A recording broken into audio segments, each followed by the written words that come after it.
putting things in place so that so that doesn't happen again. And I did like. There's a couple of comments that I like that. This is making it a better situation for when McGonigal and Max Clark come up, that they are put into a better situation than when Parker Meadows and came up versus when Green and Torque came up. All of those different things. I like that. But I think the comment that I like the most came from AJ Hinch. And his comment was, we're not going to be naive and think we could just run it back and do this again. Yeah. Like that to me was okay, because last year it felt like, all right, let's let the young guys, don't block the young guys. Let's run it back. And it's just going to be, we're getting better because we're getting older. And it's the progression of these players. Well, okay, it worked for a little while, but it didn't work for an entire season. At the same time, they didn't box themselves into anything, because the comments about McGonigal, like how could his progress not shape our offseason?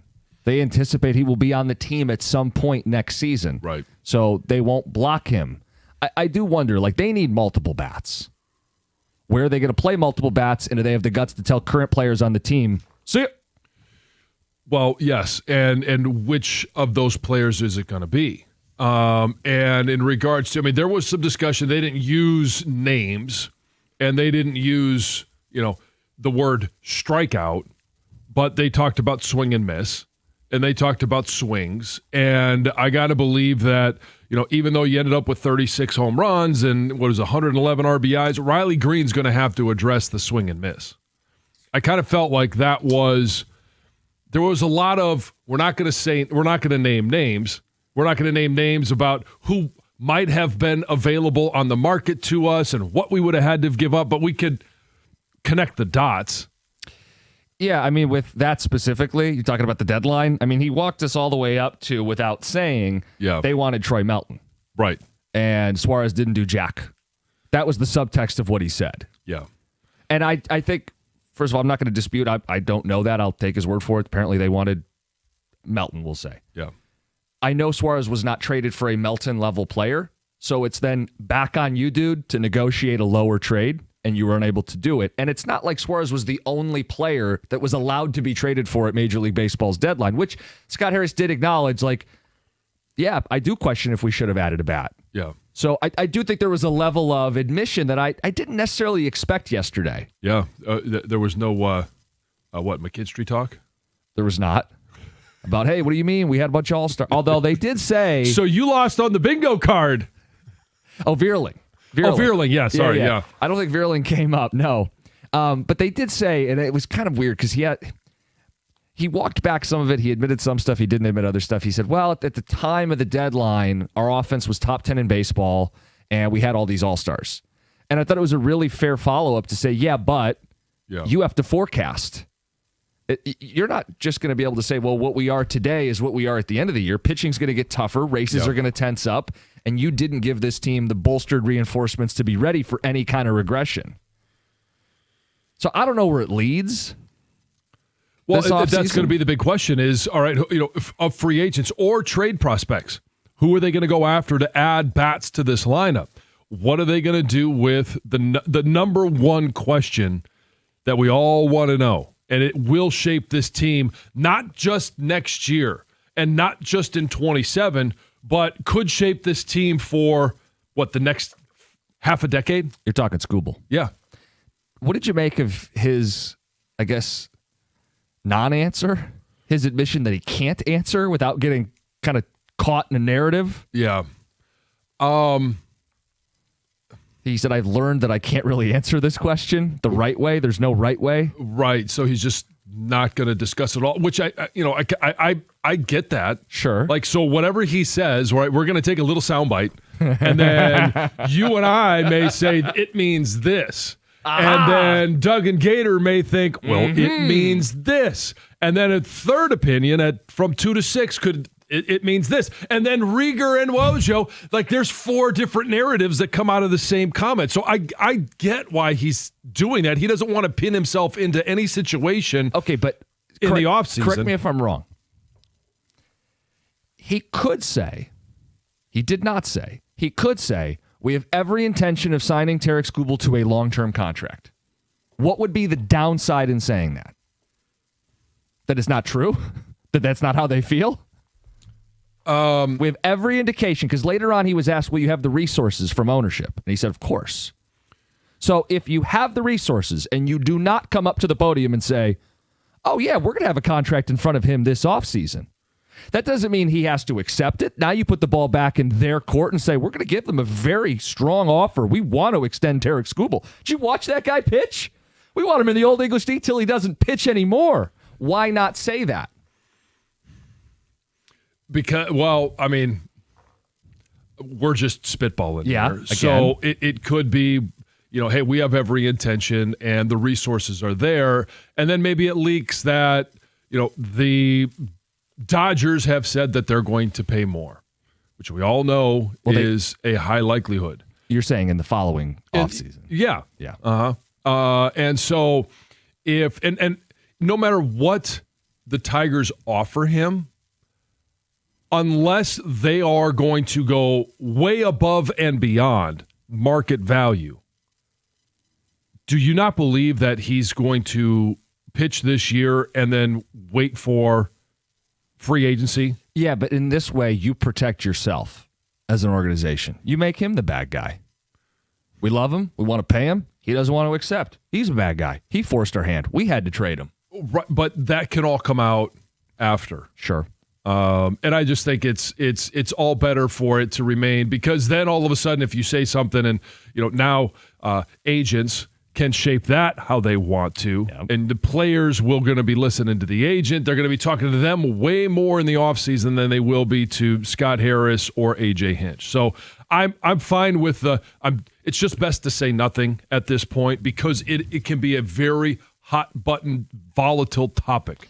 And I think we all know where it's headed, whether they say it or not. We'll do that at 6:50 this morning. We've got Greg Palm at 6:35. Got a bunch of undefeated teams still left standing in college football. We'll get the top 12 from the mind of Greg Hargrave. One other thing that came out of Hinch and Harris, Colt Keith. Yeah. They kind of kept the possibility of him playing everywhere open. Mm-hmm. Said he's get more comfortable at third, even more than second. He played some first. That he's not going to have a home necessarily. They're going to like his flexibility. Where are they adding the bat positionally? Because we all acknowledge they need to add a bat, probably two bats, ideally one that plays in the top 5 of this lineup. I'm assuming Gleyber won't be back. Where are they going to add bats to this team positionally? Well, I think by leaving that position flexibility open, they could add a third baseman, or they could add a second baseman. Mm-hmm. They could even add another first baseman. Yeah, corner outfielder. Right. DH type. And so I think it is more important the side of the plate that he hits from versus his position. So by keeping position flexibility open, now all of a sudden, hey, if we get a right-handed bat that's a second baseman, we can go that route. Third baseman, we can go that route. Outfielder, we can go that route, because they got so many left-handed hitters. But then the question is, let's dig deeper down that rabbit hole, is how many of these left-handed bats do they actually want back? Who is the core? Yeah. 248-539-9797, the hotly anticipated postseason press conference between A.J. Hinch and Scott Harris, getting some of the takeaways on that. It's 97.1. If you're injured in a car accident, you need someone that cares about you. You hear about all these different law firms. You need someone who actually cares about you, because that means they'll put in the work, the details to get you the biggest possible settlement. I'm talking about Lawrence KG. I'm talking about KG Law. 877-KG-CARES, KGCares.com. That's K-A-J-Y. Lawrence KG has won millions for his clients because he fights hard, he wins, and he wins big. So if you or a friend or a loved one, someone you care about, is injured in a car accident, you need someone who cares about you. 877-KG-CARES. That's KGCares.com.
Back-to-back against Toronto. We'll Playing take on it.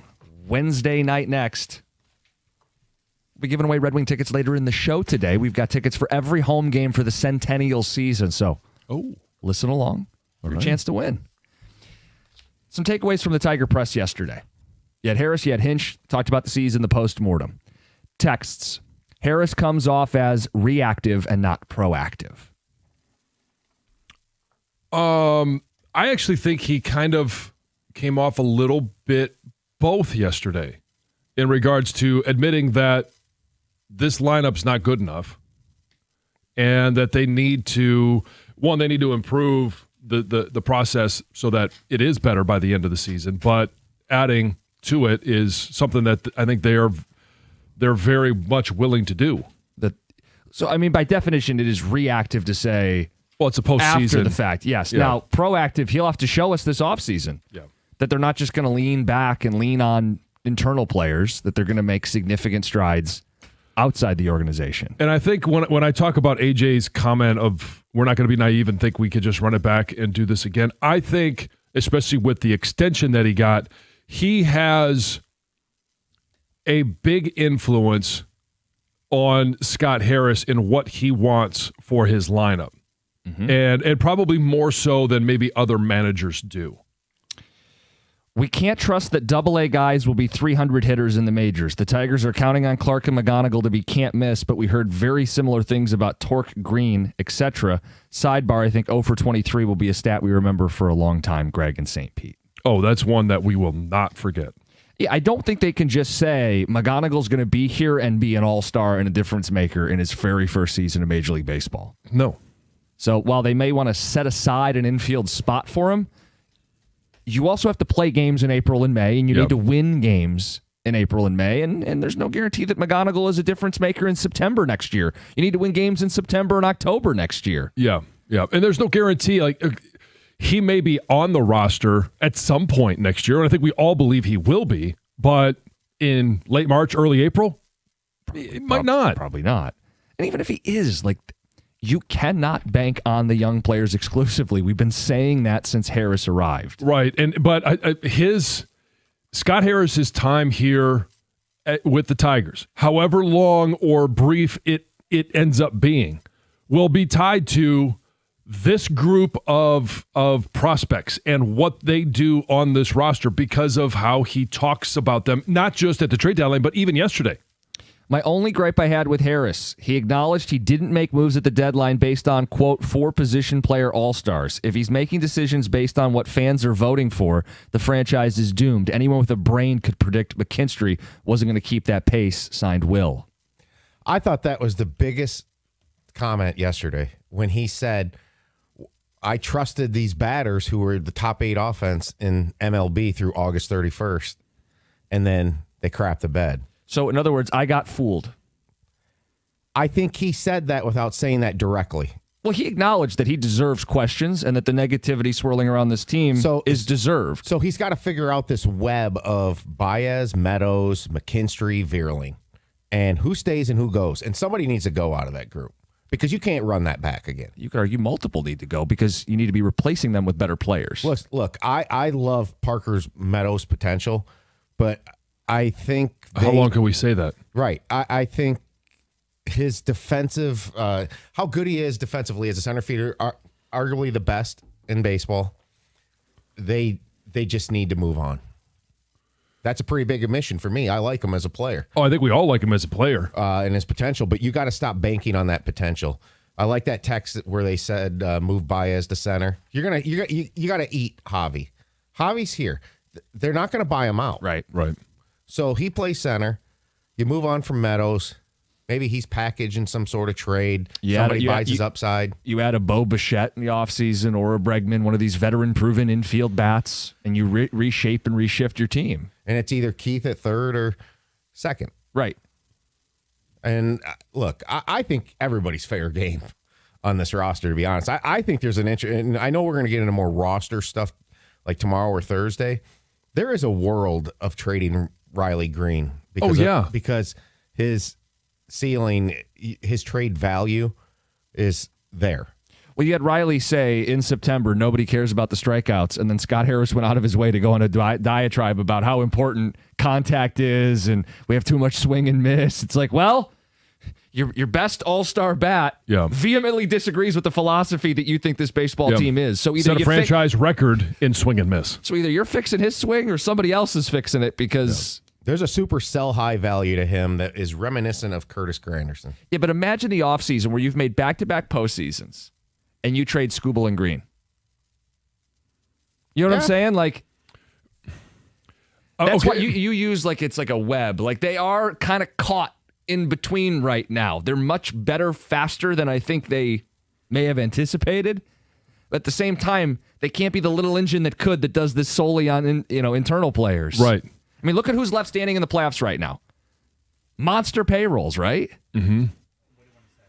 It is. You're kind of, to your point, I don't think there's anyone that is safe. I really don't, because there was no one down the stretch that you could count on to say, all right, you're going to be our leadoff hitter. And maybe it's just Carp. Maybe he's safe. I think Carpenter's safe. I think Dingler's safe. Keith is safe. Oh, yeah, Dingler, because of the I think. contract. Yeah, Keith because of the contract. And I think Dingler, who is, I don't know, is he, other than Skubal, was he the MVP? Numbers-wise, I still think it's Green, but I think he's a tremendous sell-high asset right now. Look, I think Green is. Yes. Green is, yeah. Skubal's the huge conversation we'll get to at 6:50. We'll keep taking your phone calls. We got Greg Palm. We got Heather with the news. Well, a man has been arrested following a road rage incident in Detroit. A really interesting road rage incident. Apparently, it all started when this man kicked the victim's vehicle several times for no reason at all. Sounds like the victim said there was no altercation before this, never met the guy, so it wasn't like they had some like ongoing beef. It just, this guy started kicking his car. So the encounter obviously led to the victim trying to get away. Jumped in his car, got onto the Southfield Freeway. Well, the man who was arrested, who was driving this orange Challenger, followed him and then suddenly cut him off and brake checked him, which then led to a crash. After the crash, the man that was arrested in that orange Challenger got out and started aggressively kicking the vehicle again, jumped on the hood and was kicking the windshield. Strange. Anyway, a passenger eventually got out. The guy in the orange Challenger jumped back in his car, sped away. Cops obviously found him later, arrested him. Very bizarre. Everyone's okay, but no motive given for the not yet. I'm sure everything is under investigation. They haven't released that. I'm sure there was. At least he got away in a nondescript car. Exactly. Jeez. You guys, a young girl is recovering after a speeding car crashed through her home in Centerline. Did you see this story? I did, yeah. It's so crazy. This little girl, 9 years old, was asleep in her bed when this car crashed through their home. It was right around 3 a.m. Monday morning. The crash threw the girl out of her bedroom window and into the backyard. She was found lying on top of the grass. It's crazy. Okay, it is unbelievable. This girl is in stable condition, but she is recovering. She has a fractured nose, spinal injuries to her ribs, her pelvis. She has a lacerated liver. It could have been far, far worse when you see the photos, because the truck literally went through the home and out the other side. Yeah. And there was a baby in the house sleeping just a couple feet away from this little girl, unharmed. The driver fled the scene but was arrested a short distance away. Police are waiting on the toxicology results to determine if alcohol or drugs were a factor in the crash. A man was arrested last week after allegedly stealing an iPad during a Facebook Marketplace exchange in Shelby Township. So somebody had listed the iPad for sale and then met with a potential buyer at an apartment complex to make, hopefully, a sale, right? So during this exchange, the seller handed the iPad to a man named Jared Barber to kind of look at, make sure this is what he wanted to buy.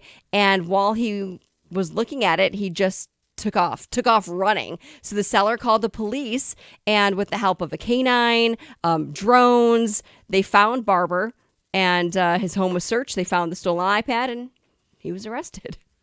It is scary when you do these Facebook Marketplace sales, though. You just don't really know who you're selling anything to. Of course, you can try to do like a check of their profile, but Doesn't have to be accurate. No, Yeah. could it be a fake profile? You don't Yeah. You don't always know.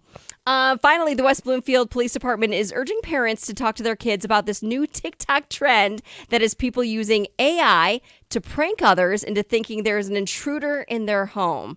So according to police, it's called AI homeless man prank, is when people use AI to create a fake image of an intruder inside their home, and then they use that to scare family members I've or seen their this. roommates. Yeah. It's silly. I mean, it's ridiculous. So police are saying these pranks can obviously create panic, lead to dangerous reactions, and waste emergency resources. So parents, talk to your kids about it. Haha, mom and dad don't know what AI is. Ha ha ha. Okay, cool.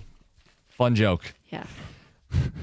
Meanwhile, the police is at the door going, And your parents or your roommate or whoever are freaked out thinking that there was an intruder in your home. Yeah. That's Heather with the news. Coming up next, it's Greg Palm, the top 12 teams in college football from the mind of our very own Greg Hargrave. It's 97.1. Hey, Dr. B at Michigan Hair Restoration is celebrating 30 years of helping guys across Michigan restore their hair and their confidence. So he's helped thousands look younger, feel better, and get back their confidence that they thought was gone forever. A board-certified facial surgeon, Dr. B is a true pioneer in modern hair restoration. He's the only Detroit area physician offering both SmartGraft and NeoGraft. There are these advanced, minimally invasive technologies performed entirely by his own in-house medical team. No traveling techs, no assembly line, just precision, safety, and results that look completely natural. So forget outdated methods, no stitches, staples, or scars. Just real hair you can run your fingers through. And to mark his 30-year milestone, Dr. B's offering the Confidence Package, a free consultation plus $1,000 off when you mention 97.1 the ticket. So the sooner you go in, the more options you'll have, and the sooner you'll see results. Visit MichiganHairRestoration.com to schedule your complimentary consultation. Michigan Hair Restoration, where your confidence grows back.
It's our weekly check-in, and we only have 8 Power 4 teams undefeated. All of them are in Greg Palm, but what's the order? Is Indiana finally number 1? We're about to find out. Greg, take us through it. All right, we are knee-deep in conference play. We're starting to sift through teams after some high-level matchups. We had 8 games last week between teams with 1 or 0 losses, meaning this is a perfect time to unhitch the wagon.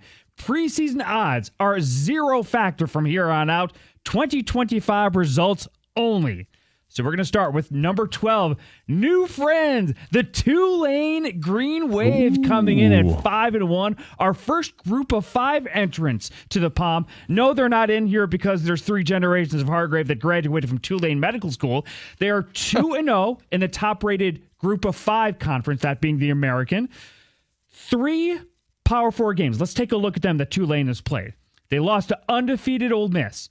They have wins against 4-win Duke, and don't look now, 4-win Northwestern, who just got a preseason national title contending coach fired. Number 11. I would have thought our first group of 5 entrants would be undefeated Memphis, but I respect the resume of Tulane, and they will play one another down the stretch.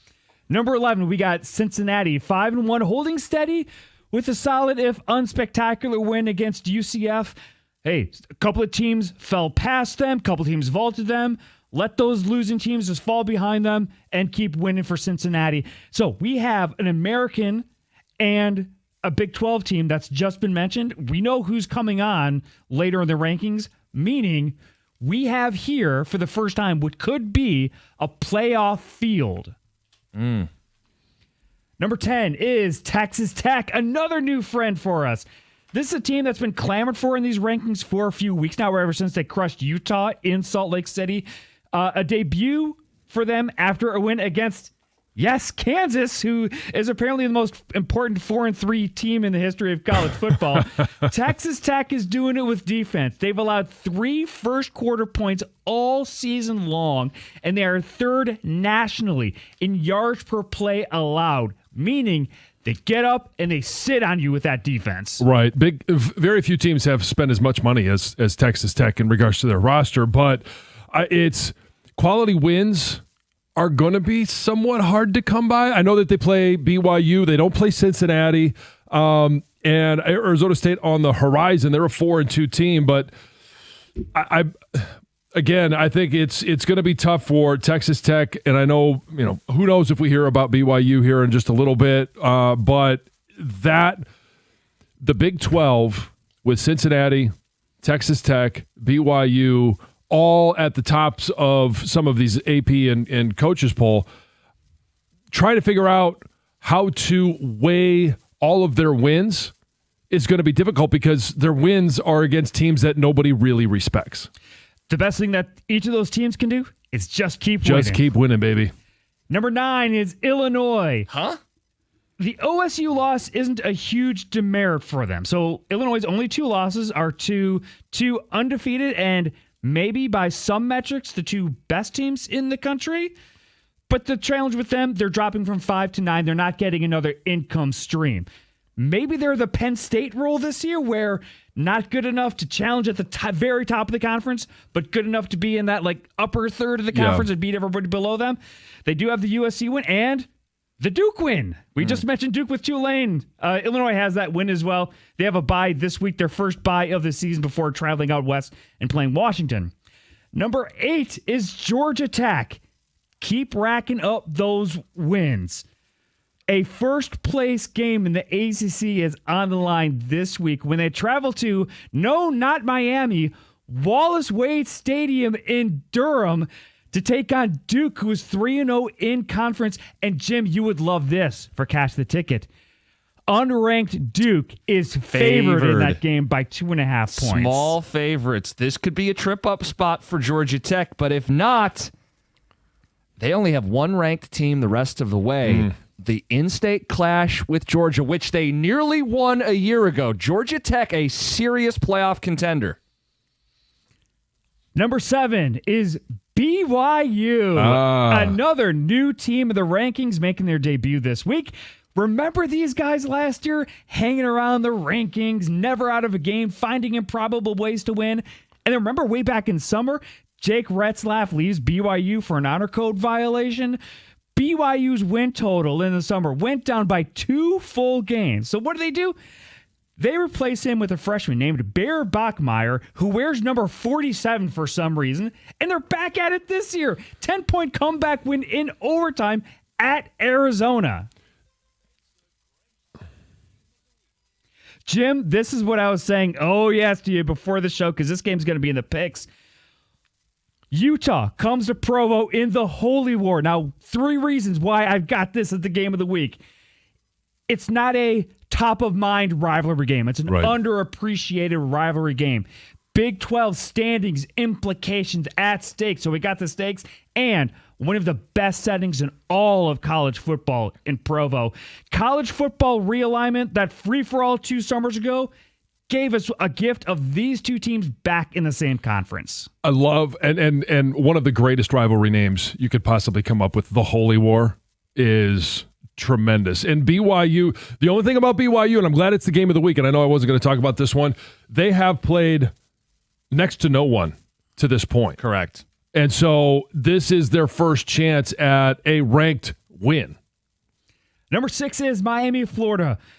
Bye weeks are over. It's a 7-week sprint to the ACC title game. Notre Dame picking up wins. South Florida just beat undefeated North Texas. Those are 2 of Miami's wins. Maybe the biggest remaining test of the regular season this week. It's a Friday night game as they host Louisville.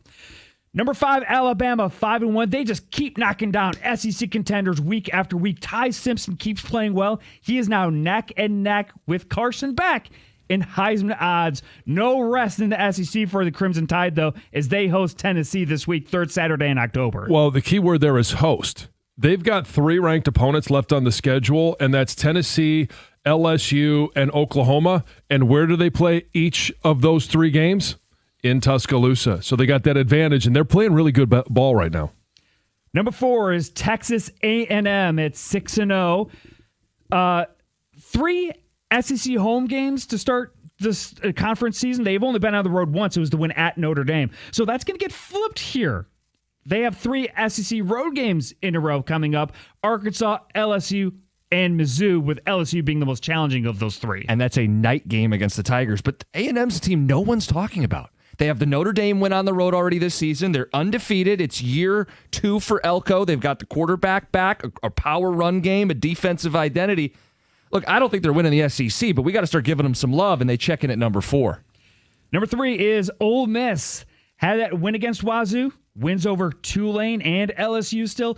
2 more games left for them in this tough middle of the schedule at Georgia this week. And remember, last year, this is a revenge game for the Dogs.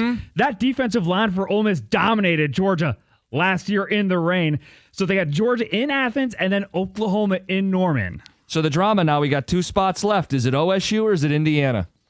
So just a quick note, those undefeated SEC teams, man, it would be something interesting to see Ole Miss and A&M in that SEC conference title game, some new blood in there.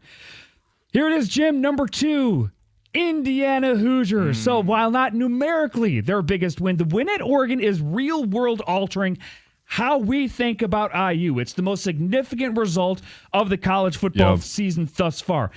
And IU didn't shoot up here to number 2. Guys, they've been here. This is the 3rd straight week they've been at number 2 and the 4th straight week that they've been in the top 12 overall. Would love to see more of the numbers in regards to how they're not number 1 because of the teams that they've beaten and how they've beaten them. Like Illinois was highly ranked at the time, and they just put the smackdown on them. Going to Eugene, let me ask this question: Is the road factor a part of Greg Palm? Negatory. Oh, I think it needs to be. We got to put a number value on that. There could be. There could be alterations in the future. So their hard work is done. Because they've played all the big games, and we thought that trip to Happy Valley was going to be tough, and maybe that's a trap game for Indiana in a couple of weeks, but their games left, UCLA, at Maryland, at Penn State, Wisconsin, and Purdue. Like, there's not a signature win ahead of them. And their non-conference gets criticized, but it's actually kind of preferable to what it turns out other teams have done, like Oregon and Penn State. Leaves us with number 1, Ohio State. Greg Palm joins the polls in putting Ohio State number 1. They match Indiana's win against Illinois. Washington is undefeated outside of their loss to Ohio State. Minnesota survives Purdue. Texas won Red River. So OSU getting that passive income, getting those residual checks, putting them at number 1. The top 4 has now stayed consistent for the past 3 weeks. And Orders changed, but the 4 is there. And I want you guys to keep an eye on it. He said Greg Palm game of the week is the Holy War. This week, no shortage of great games. Notre Dame, USC, Alabama, Tennessee, Georgia, Ole Miss, Vandy, LSU, a top 25 Sneaky, matchup at Vandy, who's favored in that game against LSU. A great week ahead in college football. It's 97-1. Hey, there's nothing like Michigan. The pride, the grit, the game day energy. There's a beer that gets it. It's Founders Michigan Pilsner, brewed right here in the heart of Michigan. It's crisp, light, and built for those who go all in. Whether you're tailgating in Ann Arbor or kicking back after a long day, as proud sponsors of Michigan athletics, we're raising a cold one to the maize and blue. Founders Michigan Pilsner, brewed for Michigan, built for you. Find Michigan Pilsner at a store near you. Founders Brewing Company, Grand Rapids, Michigan. For 21 years old or older, please drink responsibly.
He highlighted making back-to-back postseasons, but in terms of a step forward, it's quite literally the same step they took last year, losing in the same game as last year.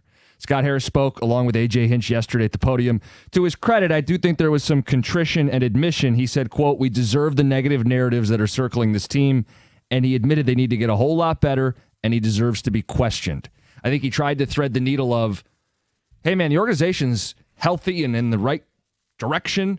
At the same time, this is nowhere near good enough. And John, A.J. Hinch acknowledged we can't just run it back. And I do like the fact that the term World Series did come up. And he said that is the goal. Yeah. And We're not trying to win deadlines or off seasons. We're trying to win the World Series. I mean, some of those go hand in hand, but I understand his point. We are chasing in pursuit of the World Series. Yes. Yeah. And so I know we like to use his quote, and this is probably why he didn't talk about Scoop Bowl. He listens? No, I don't think he listens. Hey, Scott. But I wonder if, hey, his comment of my job is to make the playoffs. We played that repeatedly. And then to hear him talk about the World Series, AJ talk about the World Series, like that is the ultimate goal. And I think a lot of fans, if there's a takeaway from it, simply hearing him say that, they're like, okay, at least he is now talking about, hey, 2 years in a row you make the postseason. That's great. 2 years in a row you make the ALDS. All right, nice. But the ultimate goal is how do you get from the last game, the fifth game of the ALDS, to the ultimate goal of winning a World Series? And he acknowledged it's fair to ask if they should have added a bat. It's something that he thinks about and acknowledged the offensive struggles, highlighted all the strikeouts and the lack of plate discipline, the lack of contact. But he also said, well, at the time our offense was top 10 and we had all these all-stars. So you got fooled. That's the translation. You got fooled. You backed guys who weren't good enough, whose track record didn't support what they were doing, and you got seduced by their early season success. So the question is, what are you going to do about it? The other thing he said is, without out and out saying it, sure seemed like he was hinting at the Diamondbacks wanted Troy Melton for Suarez. And Suarez was not overly productive, and Troy Melton was very productive on the postseason roster. I would just counter that Seattle didn't have to give up a Troy Melton to get Eugenio Suarez. And it wasn't always about one player. If you don't like Suarez, fine, go get somebody else, dude. Like, you're running a baseball team. Find a different bat. It's not like there's only one bat that you could possibly have traded for. Counteroffer, scan the market. Yeah. You got to do better than that. I mean, we just can't let you off the hook with, I tried, nobody wanted to make a deal with me. I just had to ride with these bats. Well, you shouldn't have rode with these bats, and it's pretty obvious. Yeah, Thanks, Scott. It is certainly obvious now. 248-539-9797. We're going to get the biggest conversation for the offseason, which is Derek Skubal. But we've got Nathan, who's been waiting patiently. Nathan, good morning. You're on 97.1. Good morning, guys. I got plenty of ire to go around when it comes to the Tigers. Obviously, you can start with the cheap ownership. We're in the bottom third of the salary cap. I mean, when you look at the amount of money that we're spending, even notoriously cheap teams like Kansas City are outspending us. Harris sounded yesterday like a kid whose parents always let him win at checkers. The whole, there were just no deals to be made. Well, that's what you get paid to do. Like, we could put Pat Caputo in your seat and let him sit there and go, oh, we got no deals. Here's Chris Paddock, So I don't understand whenever he says something like that. You're getting paid a lot of money to do that job. You go out and you find the deals. And the whole, we weren't going to give up top prospects and we weren't going to give up players off our playoff roster. Suarez and Naylor, who were acquired by Seattle, were acquired for basically nothing. Mm-hmm.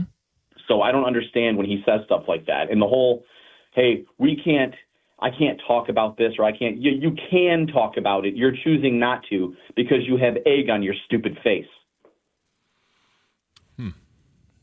Yeah, look, Seattle didn't have to give up a Troy Melton to get Suarez. They didn't have to give up a Troy Melton to get a Josh Naylor. So it's not fair for Scott to say, well, we had to give up Troy Melton. Negotiate, counteroffer. We saw what the guy got dealt for. This isn't a state secret, whether you want to use the names or not. We know what the players actually sold for. We know what the market price was. At the cash register, it got rung up, and it wasn't Troy Melton as the asking price. Those guys weren't giving up players on their postseason roster or top 5 prospects in their system to add those bats. So it just didn't hold water, dude. It may have been their asking price. I'm not telling you he's lying. They may have asked for the moon, the stars, and the sun. That doesn't mean that's what the player went for, right, John? That's correct. And I mean, so it is his job to negotiate. And if they're looking at the Tigers and what the Tigers have to offer, Seattle may have said, well, if we want to deal with you, this is who we want. And there's no one else that makes sense for us. And so this is the deal for you. Then you pivot and you go find somebody else. I agree. I'm just saying that may have been for the deals that were there, but then you go find other deals. Right. Isn't the word on the street that the Tigers are tough to deal with? Isn't that kind of one of the things that came out of the trade deadline? It's kind of the word on the street for both, team decision makers for the Red Wings and the Tigers, isn't it? Yeah, and they're not. And they're somehow unable to make deals. They're not willing to give to get. So they go to the grocery store and they see what it costs for a pound of ground beef, and they say, no, we'll go hungry. But I do wonder, and this is complete speculation, okay? So take it with a grain of salt. Do they not? Are they too firm in their negotiations? I get it. You don't want to lose the deals, and you don't want to have egg on your face, but you do on the other side if you don't make the deals. Because you look at a team like the Phillies and what they gave up to get, and they made it just as far as the Tigers. Mm-hmm. And so you're sitting there as a Phillies fan today saying, oh, well, we overdid it at the deadline. We gave up too much. Not necessarily because Duran's under team control for multiple years. Yeah, and I think that's the thing here. I'm just a little bit lost with in terms of course, when you have team control, just like Mason Miller trade, you give up a lot more. And I don't know, just speculating again, if the Tigers were like, I don't know, with Suarez especially, like the Mariners didn't give up a ton for him. Mm-hmm. He overperformed with the Diamondbacks, right? Sure. I mean, he had over 30 homers at the All-Star break. Mm-hmm. So I don't know. I kind of just sitting here wondering, are they going back and forth enough with teams? Is he waiting too long up against the deadline and not proactively looking to? Right, because Naylor was a trade that happened a week before. Now, I don't think anybody was looking at it going, oh, well, we need a first baseman. Or another left-handed bat, but he was a playoff performer. And a guy that is an everyday performer instead of we're only going to bat you against right-handed batters. Right, he's an everyday. Or right-handed pitchers. And by the way, they're still alive, Seattle, and they're up 2-0. And Ticketex even points that out. Says, I'm even more upset at Harris because the Mariners are up 2-0 on Toronto. What could have been? I just look at it as if you want something, go get it. Yeah. And don't have any regrets. You're going to lose sometimes. Another text. Ask me how jealous I am watching Snell go 8 innings last night. Must be nice, Lester and Monroe. There's a lot of salty Tiger fans. All right, the Scooble conversation. We'll get it right after the update. 97.1.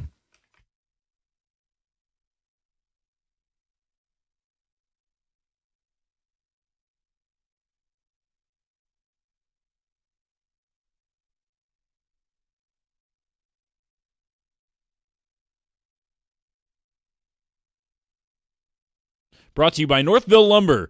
Red Wings goalie Cam Talbot was huge last night with 38 saves in Detroit's thrilling 3-2 victory over the Maple Leafs in Toronto. The Wings pulled out the win thanks to a goal from Mason Appleton with 45 seconds remaining, and this Talbot save just moments later.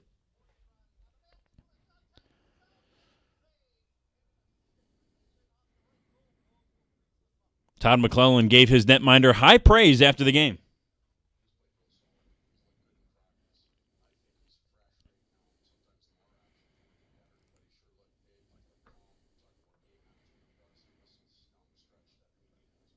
Now the Wings will take on the reigning Stanley Cup champions, the Florida Panthers, tomorrow at 7 o'clock at home. Monday Night Football doubleheader last night. In the early game, the Falcons upset the Bills 24-14, handing Josh Allen and company a second consecutive loss. In the nightcap, the Bears redeemed themselves from last year's Hail Mary debacle against the Commanders. Michigan alum Jake Moody kicked 4 field goals in Chicago's 25-24 victory, including the game winner in the final seconds.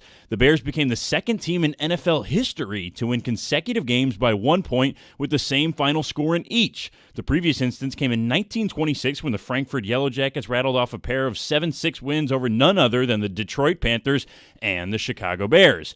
Pistons back in action today. They've got their third preseason game of the year and final road exhibition of the preseason stint. That's tonight against the Cavs. Coming up at 7 o'clock right here on 97.1 The Ticket. At the Corewell Health Sports Desk, I'm Brendan Shabath. For more, go to 97.1 The Ticket or Odyssey.com.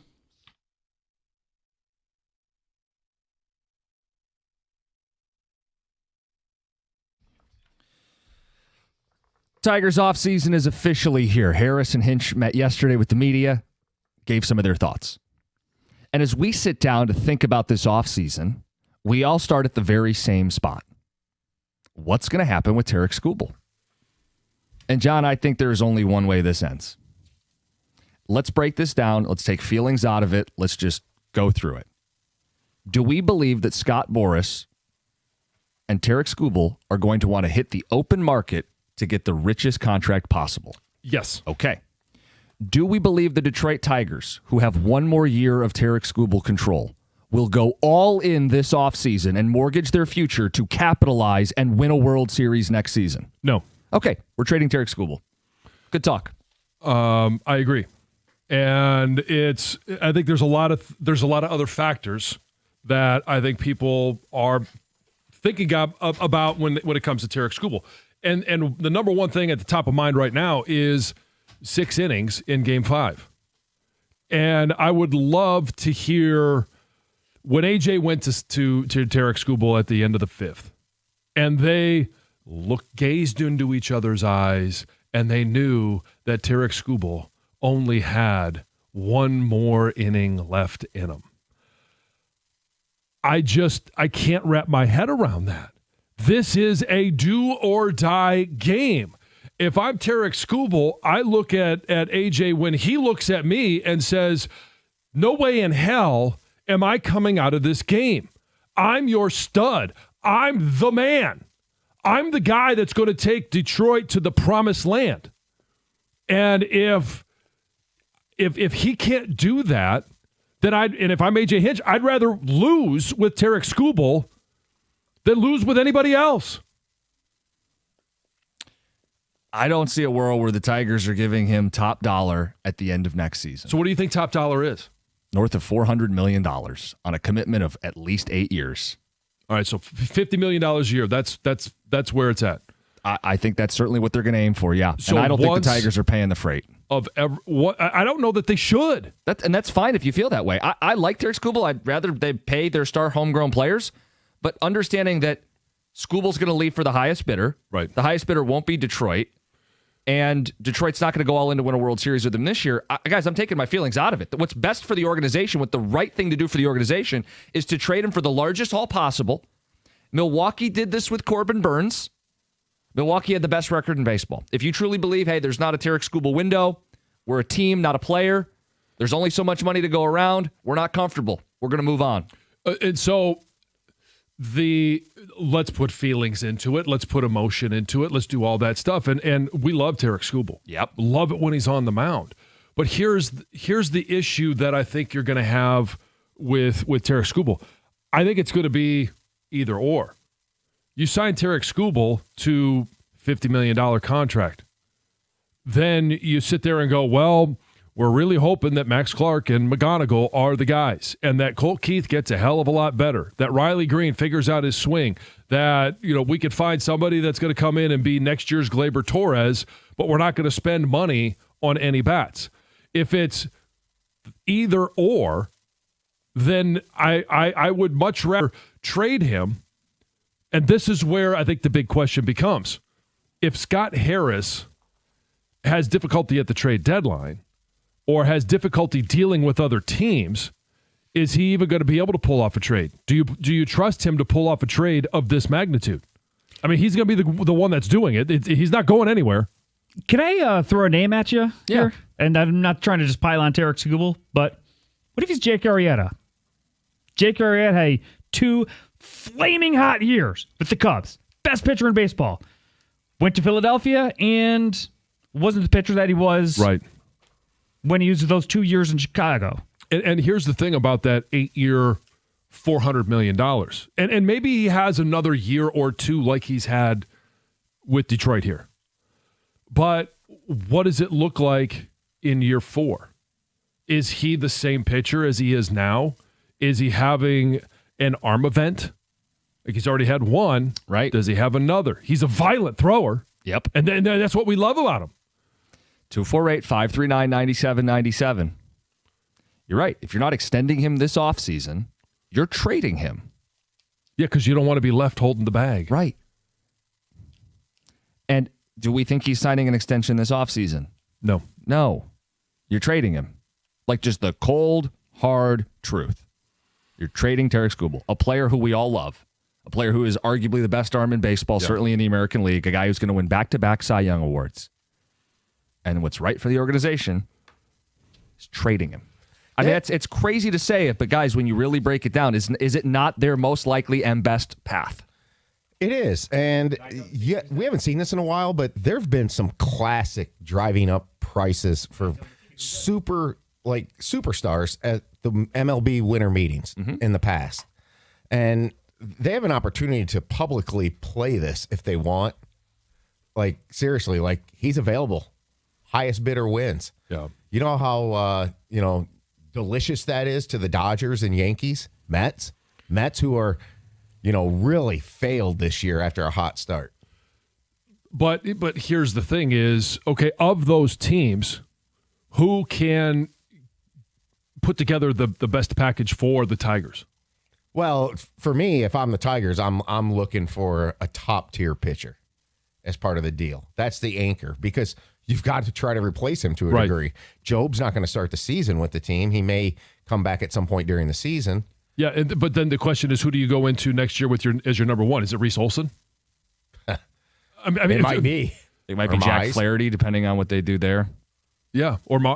So that's the question: is life without Tarik Skubal? What does it look like? Oh, it's not fun. It's not a good time. I mean, Melton's in the mix. Yeah, he'll be in the rotation next year. They all but confirmed that yesterday, saying he is a starter, and he was on the playoff team, so he'll be on the opening day roster as a starter. 248-539-9797. Let's get to the phones. Brad Waterford, what's up? Good morning, guys. What's up? Hey, I could not be more in the same camp as you guys. Absolutely. Let me break a couple things down for you, okay? Tarik Skubal, 25 starts, all right, next year. Let's say 25. Let's say he goes to 6 innings. That's 150 innings, okay? And we're not even saying those are going to be 150 perfect innings. He's going to get rocked a couple times, okay? So right there you have $3.3 million per start for Tarik Skubal. All right, 2/3 of a game. You can't do that. All right, you flat out can't do that. Plus, also, Tarik Skubal on November 20th turns 29 years old, okay? There could be a lockout in 2027. Very good chance. So he doesn't pitch there, okay? So he's 30 there. He's 31 coming out in that season with, like you said, John, 2 arm issues, and he is a violent thrower, okay? He is up there in years. You're looking at a Miggy contract. You can trade him, say, to the Mets. The Mets have 3 stud young pitchers who they brought up this year. You get 2 out of those 3. You get Jeff McNeil, and you replenish your farm system with more arms because you got nothing down in the system that's going to be up there.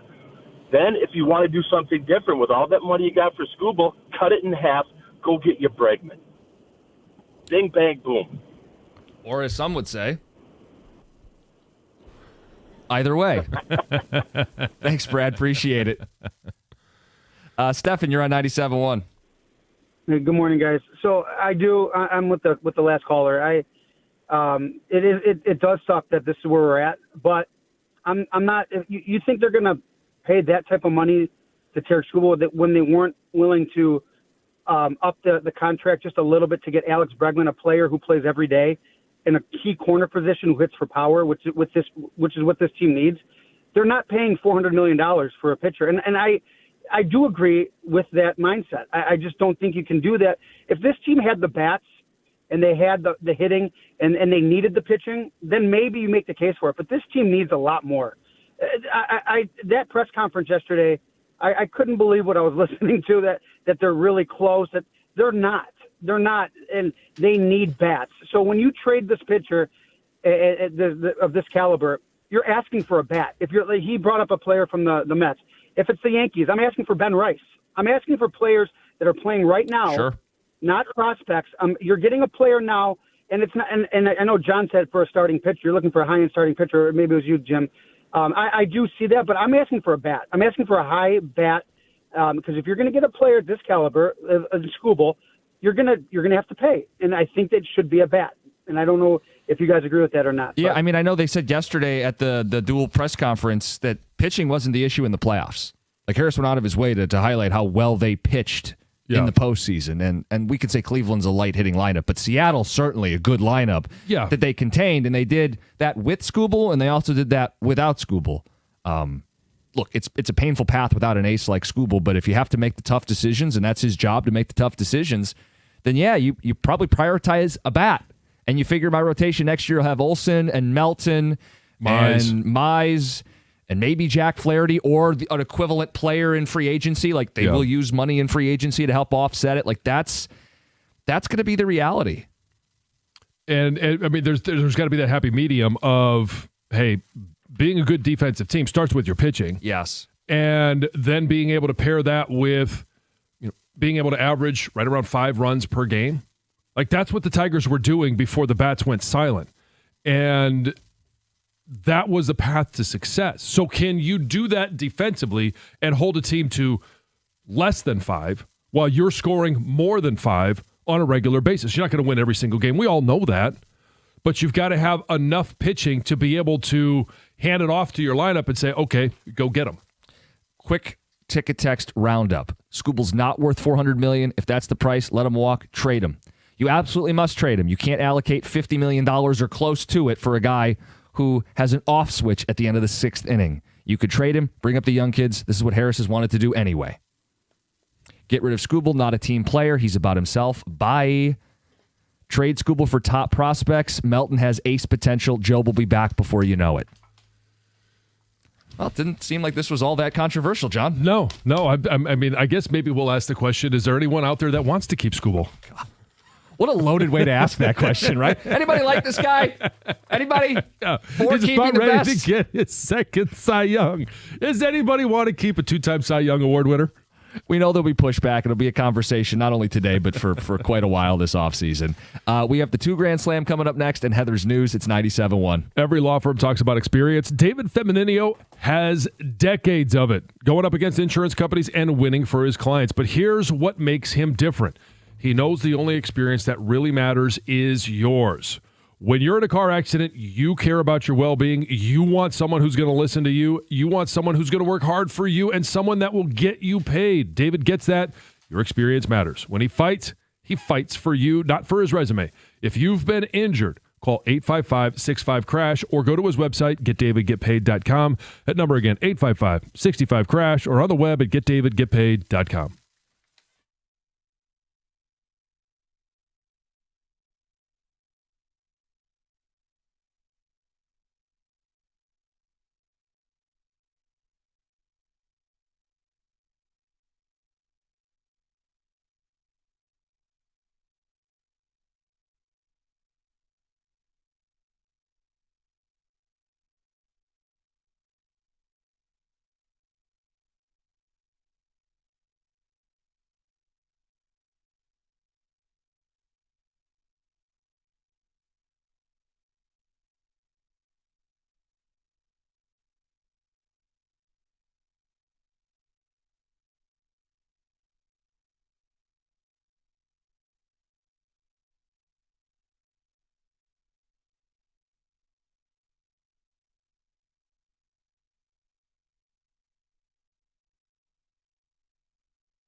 before the 2 Grand Slam. Heather, what's going on in the news? Hey, well, southbound I-275 in Canton was closed last night after a pedestrian was hit and killed while walking into traffic. So a preliminary investigation revealed that this man parked on the right shoulder, got out of his vehicle, and walked right into traffic. One driver was able to swerve and avoid the man. The second driver was unable to stop. Michigan State Police Lieutenant Mike Shaw says troopers will be interviewing the man's family to determine why he walked into the roadway. But he also reminded everyone that if you are struggling, there is always somebody you can talk to, whether that's your friends, police, medical staff, clergy, or, of course, the 988 crisis hotline. Sad story for sure. A 9-year-old girl was fast asleep in her bed when a truck crashed into her home early Monday morning in Centerline.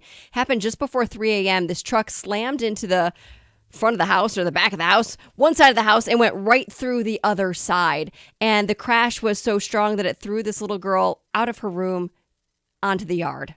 Crazy. She okay? She's okay. She's in stable condition, but she did suffer multiple injuries, a fractured nose, spinal injuries, injuries to her ribs, her pelvis, a lacerated liver. So she's got a long recovery. And what's the explanation on the truck driver?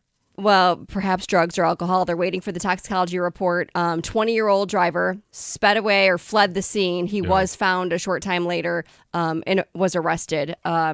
Obviously, the full story is still unfolding. Thankfully, this little girl survived because when you see photos, it's wild because the car literally crashes through the home and you see the truck, the windshield smashed, the front end smashed, and the mattress, which I'm guessing is hers, it had a little pink sheet on it, right in front of that truck on the opposite side of the house, right? That's unbelievable. Could have been much worse. There was another baby in the home as well, uninjured, thankfully. There's a new TikTok prank that's raising some concerns in West Bloomfield.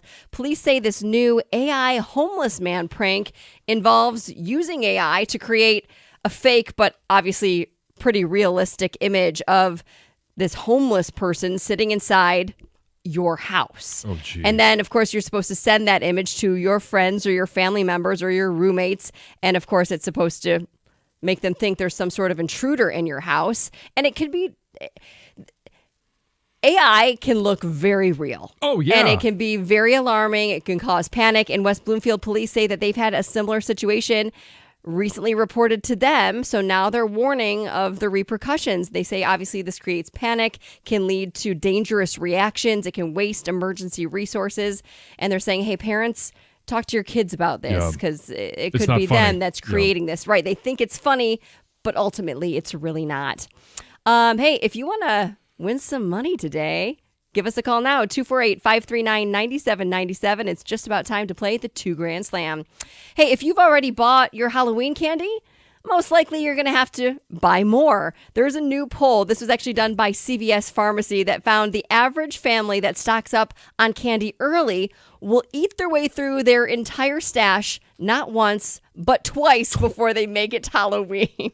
And 1 in 4 say they've already or had years in the past where they've had to restock 3 times. Oh, sure.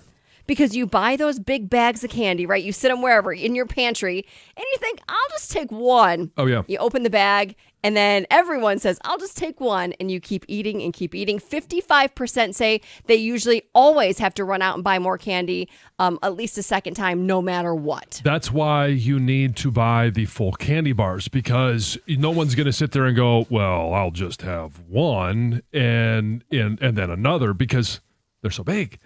Like if they're bite size, what's one bite? Here's the problem. We do the full-size candy bars. Yeah. And I've caught my wife like breaking the bar in half or in quarters. So you're still getting the same effect of eating through the candy in bite-sized pieces. Get you big rollers, high spenders. Yeah, we don't do the full-size candy bar. I'm just saying that's the light. Yeah. He does. Well, yeah. But I'm saying it doesn't solve the problem of not eating your candy. True. Yeah. One way they say, if you want to go this route to avoid eating all of your Halloween stash, is to give out things that are non-food items. Oh, yeah, like, things that the kids don't really don't want. do Yeah, that. give yourself like a pencil. toothbrushes and pencils. No, Maybe they say some like floss. fidget spinners or fidget toys, friendship bracelets, small stuffed animals. Like, that's expensive. Yes.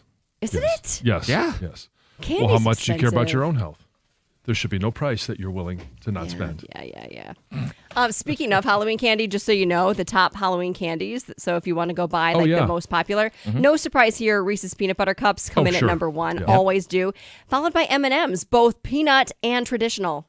Okay. Number 2 and 3. Yeah. Kit Kat bars 4, Snickers 5. So all chocolate candy.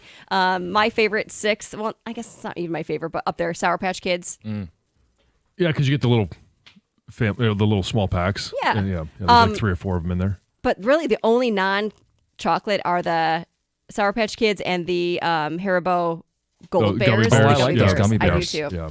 Let's get to the 2 Grand Slam.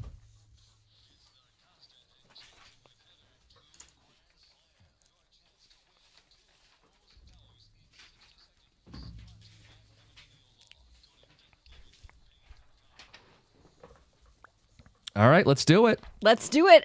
We all know the rules. 60 seconds, 10 questions, $25 for each question answered correctly. And hopefully today will be the day we give away $2 grand. And if we do, it'll be to Spencer. Spencer and Flint, you're on 97.1. Good morning. What's up? A little nervous. Wasn't expecting to get through. Hey. Oh, well, hey. Time to step up. Yeah, you might want to pull Yes, sir. over. I think I heard a turn turn signal, yeah. Yeah.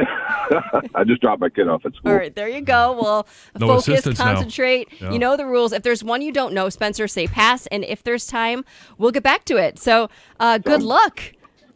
Thank you. All right, here we go. Who do the Red Wings play, or who did they play yesterday? Toronto. Who is the defensive coordinator for Michigan's football team? Wings Martindale. Rockwood is located in this Michigan county. Pass. Who are the Dodgers playing in the NLCS? Pass. Rico Dowdle is the running back for this NFL team. Panthers. This band had the 2018 hit High Hopes. Pass. Who scored the first touchdown for the Lions on Sunday night?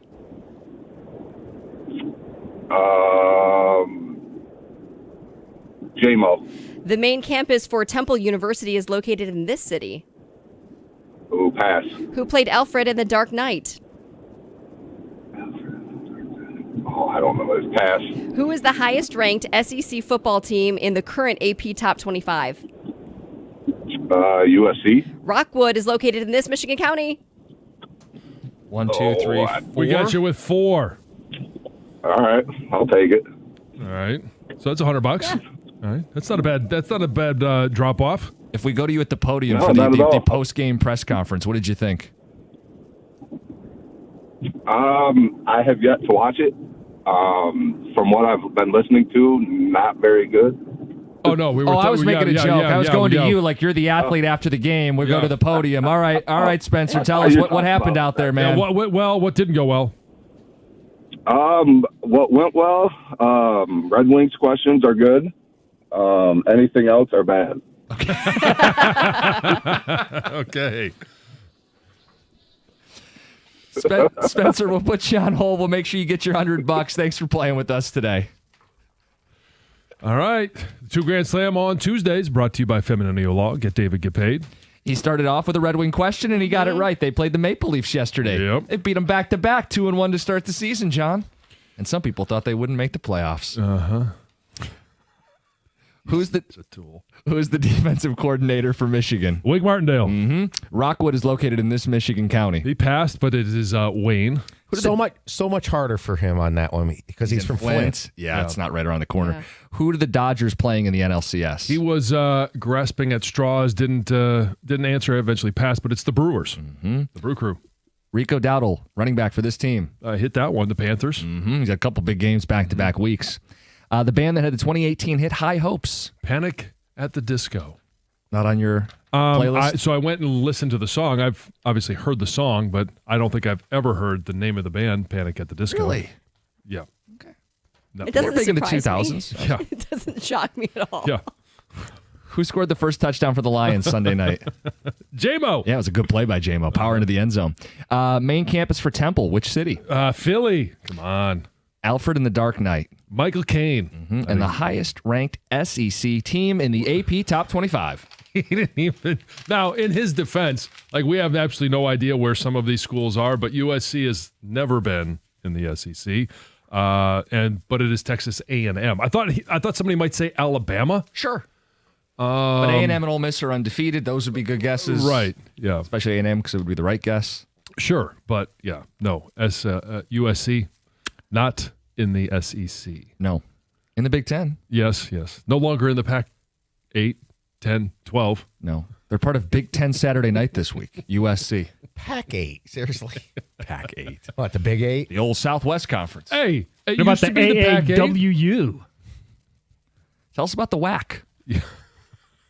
248-539-9797. The old days of the SWAC. We're not going to do obscure conferences in the history of college football. We have a very important show to get to here. We'll give away Red Wing tickets in the 8 o'clock hour for people who are itching to get out there for the Centennial season. Coming up next, Brian Branch. Are fans turning on him? The suspension handed down. It's 97-1. All right, tell you about Moran Chevrolet because they got great deals going on right now. Truck Month is back, and it's the perfect time to elevate your tailgate game. Michigan's #1 selling Chevy dealer. The best game day start at Moran, and they start in a 2026 Silverado LT 4x4 crew cab that you can lease for this price. How about this? $179 a month for 24 months. Find your ride fast, MoranExpress.com. Stop by. They're on Gratiot, just north of 15 Mile in Clinton Township. That's Moran Chevrolet, where you always get the best price, period. Chevrolet. Together, let's drive.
We're hanging out on a Tuesday. Thanks for getting up with us.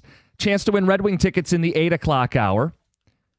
We'll get into the Hinch and Harris press conference top of the hour as well. Some takeaways as we're officially into the offseason of Tiger baseball. One of the big headlines will be what to do with Tarik Skubal. And just stating it plainly, he's going to want to hit true free agency. I don't foresee him signing an extension this offseason. And I don't see the Tigers going all in to win with him for his last season. So stated plainly and flatly, you got to trade him. And I don't say it with joy in my voice. I don't like the reality that we are resigned to. So I think some of the question has to be, how much control is he willing to take in the negotiations? Is he just stood back and said, hands out?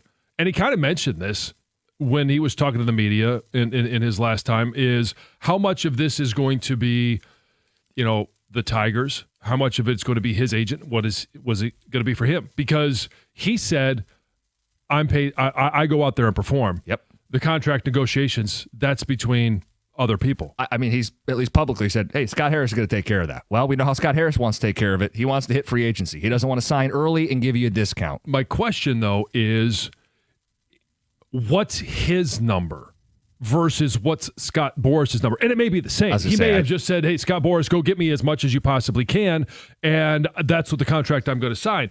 Because the one thing that players, athletes always need to remember is your agent works for you. And so you need to make sure that you take control. And I know that there are some guys that are just completely hands off. And if that's how you want to operate, that's fine. I was never that way. I wanted to make sure I knew every step of the way what was going on. And if he says, if he's got a number in his mind, and I don't know, I'm just going to pull something out of thin air. Is it $45 million? I'd be good with that over 10 years. Because I don't want to risk injury next year before I get to free agency. Oh, I think you engage with him this offseason. And if you are met with stonewall, hand up, no deal this offseason, you trade him. You're not going to let him walk for nothing. You're not all in to win a World Series. We know that's how they've conducted themselves. Right, but I think there may be other factors involved as well. He may look at that and say, okay, well, you didn't do anything at the trade deadline, and I had to go out there and throw 13 strikeouts. And I came out in the 6th, and everybody's brutalizing me for it, but you didn't do anything to add bats. Yeah, but I turn back to him and go, well, dude, pitch another inning. Okay, but here's where we're only talking about Tarik Skubal right now. Don't get distracted, son. And hit me with a son. Oh, yeah. And so, all right. So I'm going to take that big mouth and talk about it for just a second more. Tarik Skubal may look at that and go, if you're not going to support me, my whole goal is winning a World Series. And if I don't think that's possible here, no matter how much you offer me, I want to go somewhere where I can have run support, where they're going to add at the deadline. They're going to go in the offseason and make some moves to add not just to the lineup, but also to the pitching staff. And so you've already shown me your hand. And if you're not willing to do it, and he may be looking at it and go, okay, well, let's look at what they do in free agency this year. If they're going to go add a couple of bats and still offer me this contract, then maybe I'll sign before the year because they've hit my number. They've done the things I wanted them to do on the roster. And I think we do have a chance next year or in the coming years to win a World Series here in Detroit. If he answers that as no, then I think it's very unlikely that he signs anything here, no matter what the money is. Yeah, I think what you're looking at is a Milwaukee Brewers situation where they traded Corbin Burns. And I'm not telling you they got a ton in return. They got a player who's on the major league roster and total 3 prospects. We know Scott loves his prospects. And Milwaukee, for the record, still playing baseball right now, had the best record in all of baseball. Doesn't have to be a death sentence, as painful as it would be. Anyway, let's wrap that conversation with John in Livonia. John, good morning. Hey, fellas. How's it going? Good morning, John. Hey, I got 2 things to say. One, with the press conference yesterday, Scott Harris said that the World Series is always the goal. I'm sorry, but it doesn't take a genius to look at his trade deadline acquisitions and realize that he's not pushing for a World Series this year. My second comment is I think we need to trade Riley Green. I mean, if this dude is not worried and concerned about his strikeouts, then we don't need him. He's our third hole hitter, and he's going 0 for 6 in an elimination game. I just don't think he's worth to keep it around, especially if his trade value is high right now. John, let me ask you this question in regards to the trade deadline. And I mean, I agree with you, but let me just ask you this. Is there a chance that Scott Harris looked at this lineup and looked at the team and said, no matter who I add this year, we're not going to win the World Series? It's a cop-out. I understand that. But that's a possibility that he said, we can't win the World Series with this lineup. We've got too many swing and misses, and eventually it's going to go south, which it did. It did, and he actually told us the opposite yesterday. He was in love with how well they were hitting at the deadline. They were 8th in all of baseball, and they had all these all-stars. So it wasn't that Scott Harris thought, boy, we have our shortcomings. He was so sure that these bats were going to deliver, and he was wrong. Yeah. Now, when it comes to Riley Green, I'd rather fix his swing. I don't know how willing he is, but it's clear that he's at a disconnect with the organization because Scott Harris talked at length about contact, limiting swing and miss, not having as many punch-outs, and Riley Green is on record as saying, who cares about the strikeouts? Okay, so something's got to give there. Here's the conversation then. Well, Riley, we need you to change your swing. And if he says, no, I like hitting home runs, I'm okay with, and with what I said is, no one cares about the swing and miss, no one cares about the strikeouts, then you tell Riley Green, okay, well, you are going to platoon. You're not going to face any left-handed pitchers. We're going to curtail your at-bats, or we're going to trade you. Like, it's up to you. And maybe he wants to be traded. Well, there's also a conversation about Riley. I know he was an all-star. He was a 2-WAR player this year after being a 5-WAR player the year before. He does not have the strongest arm in the outfield. I know the perception of his defense may be greater than what it actually is. He runs kind of funky, and he swings and misses a lot, set a Tiger record with over 200 strikeouts. Far from a perfect player. And he's under control, I believe, for 3 or even 4 years. Yeah, he's not a free agent until 2029. True free agent. So there's value in a trade. There's also value in trying to get it right with him over the next couple seasons. Mm-hmm. It doesn't have the same deadline that a Skubal conversation does because it's the last year team control for Tarik Skubal. Yeah, and I mean in terms of just getting back to the Riley Green conversation and talking about Tarik Skubal, if Riley Green says, well, I'm not going to adjust my swing, then I mean you still have control of him. So I think the biggest threat is, well, instead of having 400 plus at bats, you're probably only going to have somewhere around 300. He had 600 this year to lead the team. Okay, 600. So maybe you're going to get half of that, or 450. Whatever it is, righties because or situations. That's a bigger threat than actually saying, well, I'm going to trade you, because he may go to somewhere and say, well, I want out of Detroit and I want to swing the way I want to swing, and somebody else is going to be okay with that. Think about this. They've made back-to-back playoff appearances, and their 2 best players, you can make a case they get traded. Yeah. I mean, nobody's safe right now. They are at a critical crossroads for the organization. For as much as they've done, and I'll give Scott Harris this, as much as they have pushed this organization to a healthy position, the next step is the hardest. You got to chase a championship. And you're fighting with teams spending 2 and 2+ times what you're spending. You're going to have to make some bold moves, and you can't be afraid to make bold moves. 248-539-9797. We'll get back into those guys at 8 o'clock. Brian Branch, suspended. He's going to appeal it, but suspended, and this is becoming an issue with him. Mm-hmm. He's got a reputation in the league. What's the reputation with fans? We'll get to that next, 97.1. Hey, I want to share a highlight with you, and that is the great value your Metro Detroit Buick GMC dealers are bringing you this month. And maybe you need a new truck in the driveway.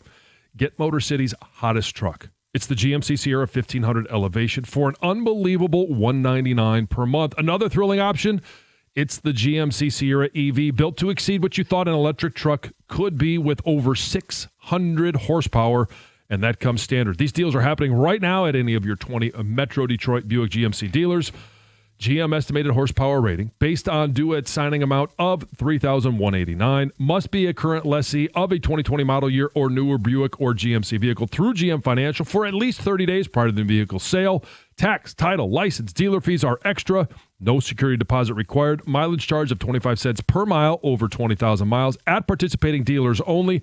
Residency restrictions apply.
The new guy, Mason Appleton, ended up playing a little bit of that first line when Raymond went down with an injury, and he gets the game winner in the final minute in Toronto. Red Wings have won 2 in a row, back-to-back. They'll play Wednesday night, home LCA against the reigning Stanley Cup champs, the Florida Panthers. You want to win tickets? We got a pair of them. What you're going to do in the 8 o'clock hour is listen for the LCA goal horn. When you hear the goal horn, you call in, you win the pair of tickets. We've got tickets for every home game for the Centennial season, so if you don't win today, you got another chance later in the week because they play Friday night against the Tampa Bay Lightning. Do we know where these seats are located? Are they located next to Jim Costa and his wife? I actually don't know where the seats are. I can ask Lori. Yeah. Is that supposed to be like a selling point that people would sit around me? Well, I actually don't think so. No, so we want them far away from me. Sit on the opposite end of the rink. Yes. You're on the other side. And contrary to disco attire, I am happy they're winning, John. I know you tried to paint me as the bad guy again. Oh, you'd painted that picture yourself. But that's for another day. You can pick something and not want it to come true. Either way, Brian Branch, we're going to get the phone calls in on this. He got suspended, John. Not a big surprise. Yeah. Bit of a reputation. He is developing a bit of a reputation. And so he was suspended last year coming out of the Green Bay game because of a hit or kicked out of the game. And then the double birds. Yes. And the double birds. Who could forget? And so obviously what happened on Sunday night was inexcusable. And I understand the block in the back. We've all seen the film. We've seen it. It. To me, it wasn't a cheap shot. It's just a penalty. But Brian Branch held on to that, and there weren't enough plays left in the game for him to settle it on the field. So he went all the way into the offensive backfield, chirping and shouting and screaming at the same time, and decided to haul off and hit Juju Smith-Schuster. Now, I know Juju can be a hothead himself. And kind of obnoxious. Sure. But they won the game, and he can be as obnoxious as he wants. I understand wanting to take a shot at a guy because you felt like, he took a hit on you that was unnecessary during the game.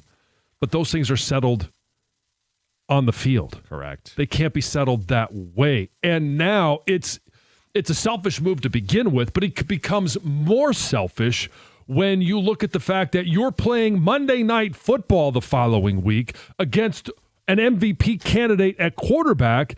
You're already down both corners. You're down significantly in terms of personnel in the secondary.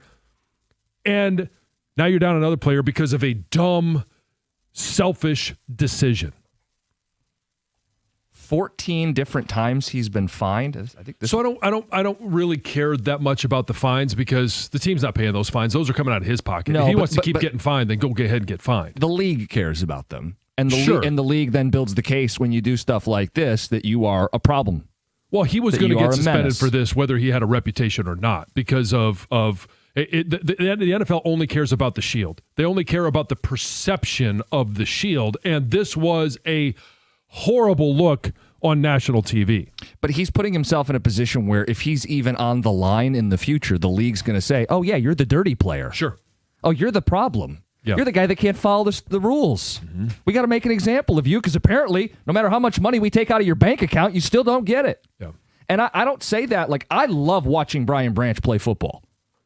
I want to watch him play football on Monday night. Now he's suspended. Mm-hmm. Take a text. What do you guys think? 248-539-9797. Text says, Brian Branch needs to wear the black visor. If they want him to be the bad guy, go full Brian Dawkins psycho mode. Dustin in a tree. Sure. Brian Branch is my favorite player. I say that, and I also say he should have been suspended one game for this dumb fight. Mm-hmm. But the league is out to get him, and there's a target on his back for ticky-tack stuff that used to be regular football. Okay, yeah, there's a lot of things that used to be regular football. You used to be able to hit the quarterback. Now you can't.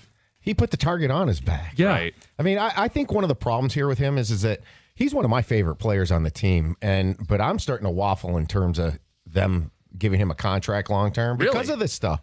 Yeah, I mean, the thing is you can't pay everybody. Well, he's making himself a candidate not to pay because of this crap. He's taking the kneecap thing too literally. You got to play within the realm of the rules. Right. See, I'm not going that far. I still view him as a guy I want to extend. Yeah, me too. And obviously, I don't want him to continue to go down this road of missing games, and they haven't given him that contract yet. I do believe that they will extend him, but you can't continue to have moments like this where you're not on the field, you're not available and it's not because of injury, it's not because of any other reason other than you made a dumb decision and it's going to cost the team. Yeah, for this game this week, you had an advantage having him when Tampa doesn't have their receivers, and now you've taken that away because you can't contain your emotions. I didn't say that I wouldn't resign him. I'm just saying I'm starting to wonder if they should. Maybe other people are there with you. Like, I don't know where the fan base is at with Brian Branch. I think we all know the value he brings as kind of a Swiss Army knife to a defense where he can play slot corner, he can play deep safety, he comes up in the run, he can be a blitz guy. I mean, he lets the Lions do a lot of things with their defense because he's a playmaker. Like, truly one of those playmakers that you can use as a chess piece on defense. But there's also, you're willing to put up more with more by guys that are studs on the field than you are with guys that are just if I don't know, if Rock Ya-Sin did this, if he had 14 fines over 3 years, or even, and he's getting tossed from games, can't finish games, suspended for games, probably not going to be on the roster following the suspension. Like that would be hey, thanks for your service, we're going to move on. But Brian Branch does it, and like I was ready to draft Jalen Carter. I talked ad nauseum about that because, there's some off-the-field issues, but when he plays and he is productive on the field, he's a game changer. Brian Branch is a game changer, and I'm willing to put up with some of that stuff and hope that, the culture of that locker room will eventually put enough pressure on him that he makes better decisions. And I'm with you on that. And this needs to be the fork in the road for him. Yes. It's time to make the right turn and do the right thing, and you have a little self-control. Yes. Well, and in a different way, with different issues, the Lions have done this with J-Mo, right? J-Mo's been suspended by the league a couple times. He got extended, and by all accounts, is like a model teammate. You know what I mean? Yeah. So the Lions can, quote, rehabilitate somebody. Not the same situation, but they could put their arm around him and go, hey, dude, like, we don't want you to take the edge out of your game. Yeah. But we need you to play in the game. You can't get tossed. You can't get suspended. Your fines are your own business, but you're only making life harder on yourself. Right. And it goes back to, you can't have an entire team of choir boys. Like, sure. You got to have some dogs out there. And Brian Branch is definitely a dog. He is a dog. Phone calls, ticket, text, Brian Branch talk. We'll get back into the Tigers. Your chance to win Red Wing tickets in the 8 o'clock hour. It's all coming up. 97.1.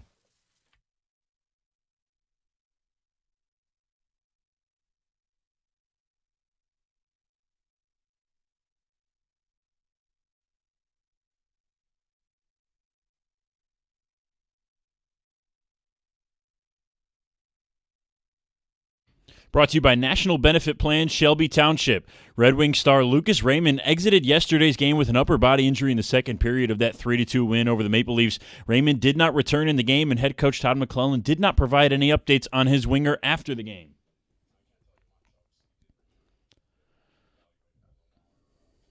Hopefully Raymond can take the ice tomorrow against the Panthers. After receiving a one-game suspension from the NFL yesterday, Brian Branch is expected to appeal that decision sometime this week. The appeal would be heard by either Derek Brooks, Ramon Foster, or Jordy Nelson, the hearing officers jointly appointed and compensated by the NFL and NFLPA to decide on appeals. Brooks formerly played for Tampa Bay, the Lions' Monday night opponent, and many Lions fans will remember Jordy Nelson from his days with the Packers. Some fans are quickly losing hope that Branch's appeal will have a positive or swift verdict. In the MLB playoffs, Seattle continues to stun. The Mariners win both games in Toronto to take a 2-0 lead back home with a chance to clinch the first World Series berth in franchise history in front of a home crowd. Jorge Polanco hit another 3-run homer in last night's 10-3 win. He now has 13 RBIs and 3 homers these playoffs.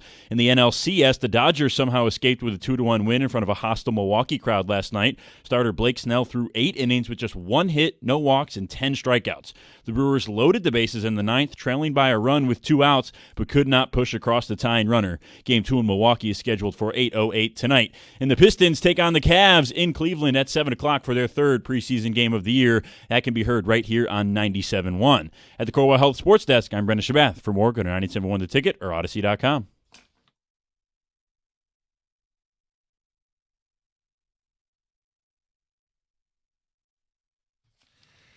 Brian Branch suspended. He will appeal. I don't know how that's going to go. We all want him to go Monday night against the Tampa Bay Buccaneers. Is there a Brian Branch problem here? Are fans turning on him? As Tom put it, is there a pause on a contract extension? I'd extend the guy, even with the fines, even with the suspensions. I don't like that. But at the same time, he's such a valuable piece to this defense. It has not even entered my mind that I would pause on any contract talks or that it would swing the other way where I wouldn't want to extend him. Yeah. And, I mean, it's really going to come down to what is it that they can do internally to curb the decisions that he's making like this. And if it's like the Green Bay one, the double bird, right, that is an impulsive decision. But the reason that he was ejected was the hit. And or you could coach some things, you could try, and I didn't agree with the ejection at the time.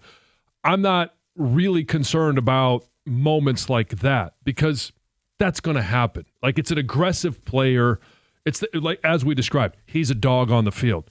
There's going to be moments like that. And I want to make sure that I send the message to every receiver, I'm going to knock your head off. And even if he's in the area, it can affect the play because they know they're going to get leveled. But it's what happens in the impulsive decisions. It's the double bird. It's the hitting Juju Smith-Schuster. It's not being able to control those emotions because what happens if it's a playoff game where, hey, stakes are high, emotions are high. You're playing Green Bay or you're playing a team like you just played in the Super Bowl where things are contentious. Heated. And then all of a sudden, hey, you do something like this after a play in the third quarter, they eject you and you're not available for the fourth quarter of the Super Bowl. Like, there needs to be some type of, I don't want to say intervention because I don't think that's necessarily the right term. There needs to be a course correction in the way that he reacts to situations. Because he let Kansas City beat him twice. Kansas City beat the Lions, and now Branch is staring down. He let one player beat him twice. Yeah. So rather than just, hey, you lose to Kansas City and it sucks and you got stuff to clean up and we'll get right back to it, you got beat twice because now you're suspended. Again, pending appeal. But he did this to himself, and now his teammates got to play without him. I mean, well, let's be realistic. How do you think that appeal is going to go? They're going to go, are you serious, dude? Yeah. Hey, thanks for your concern and consideration, but no, you're still out. How's that appeal? That's my favorite. It used to be the Stoney tennis on the radio. To me, that's your best. I hope I didn't need some of these texts. This one that's cut off. It says, Brian Branch playing aggressively is fine with me. However, he's ... dumb plays. He knows what he can do and what he can't do. Tear mark, something, ? Sorry, Tom. Don't you guys think Dan Campbell's comments about it afterwards speaks volumes Oh, about yes. how he feels? Like, they want to have their grit. They want to have their edge. But they don't want to be the team that's got the target on their back in the league, you know? Yeah. This page that didn't get ripped up. Branch is a great football player. I'd love to have him on the team, but he's still young and needs to mature. This text says, Brian Branch is a great competitor, but he's been in too many of these dust-ups. We have to re-sign so many guys. We've signed Kirby long-term. Branch is becoming expendable. Another one says, give me 53 Brian Branches. I love the dude. No room for nice guys in the league. Chris in Livonia. Yeah. And Brian Branch is an old-school, tough SOB playing in the modern era. They won't put up with it. He has to learn self-control. That's the thing. He can play aggressive. And I don't want to take away any of his style of play while the play is going on. It's the reaction when it's done. Don't fight people after the game. That's all we're asking for. Yeah, pretty much. Yeah. John in Kalamazoo, good morning. Hey, guys. What's up? Can you guys hear me? Yeah, we got you. How you doing, John? Good. So I just wanted to point out two parts of this thing. The first is everybody's talking about Brian Branch's reputation, but the other player in this altercation, Juju Smith-Schuster, got ran out of Pittsburgh because of his reputation. He's had a reputation longer than Brian Branch for instigating these kinds of things. And the other part of it is, you know, in the NBA, they always say the referee has to have that quick whistle to get control of the game so that stuff like this doesn't happen. Well, in that Kansas City game, somehow Kansas City played the most mistake-free game of football since the 70s. Right. And it's not unexpected that if the referees aren't going to control the game, stuff like this is going to happen with the players. Right, but you can't let them win. You can't let them beat you twice. Hey, and the old rule is, and it's old rule, new rule, same rule. You're the one that hits first. You just don't hit back. And Juju followed that rule. And was it a penalty while the play was going on, the hit in the back? Absolutely. They didn't call it. I'm sorry, but it doesn't warrant you striking him after the play or after the game is over. No, you're definitely right. It doesn't warrant it. But what I'm saying is when those kinds of hits are happening and the players see the referee isn't throwing the flag on the other team at all. Well, and here's the one thing that we probably won't hear. Will Juju be hit with a fine for that hit on Brian Branch? Because some of the fines that Brian Branch has gotten, we haven't even heard about because they come, you know, you get that FedEx on Tuesday that says, hey, you had a hit against this receiver that wasn't called during the game, but we're fining for you for it anyway. Because they're not going to throw the flag post-mortem. Correct. Well, they will throw the flag post-touchdown, though. Okay, you put that on a tee for the guy. Yeah. Okay.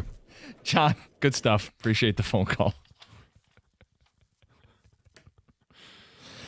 But so, again, this is a situation where during a play, you're the guy you rarely get called for being the one that starts the fight. It's the guy that responds. Mm-hmm. This was Brian Branch's response. He has a problem with he's got to get the last say. And that can be a character flaw, I think, in today's society. It's like, hey, you've got to hit send the last time. Right. On something. Sometimes it's just better to walk away. Save it for another time. Yeah. You know, it's interesting. There's like two camps on this. There's a lot of people saying what we're saying, which is love the player. Yeah. Unacceptable. Kind of what Campbell said. Like inexcusable. Got to get him out there. Can't have these kind of things happen. There's also people that have like rallied around this. Like, I got his back. Free Brian Branch. This ticket texter says it's exactly what the team is. Grit, villains. This is who we want to be. No, it's not. We want to be on the field. Yeah. And we don't want to be picking up stupid penalties in-game either. Yeah. Branch is the dirtiest player in the league, leading with his helmet at knees, getting ejected for targeting. It's always something. He isn't mature enough to change, and he's a liability for the Lions.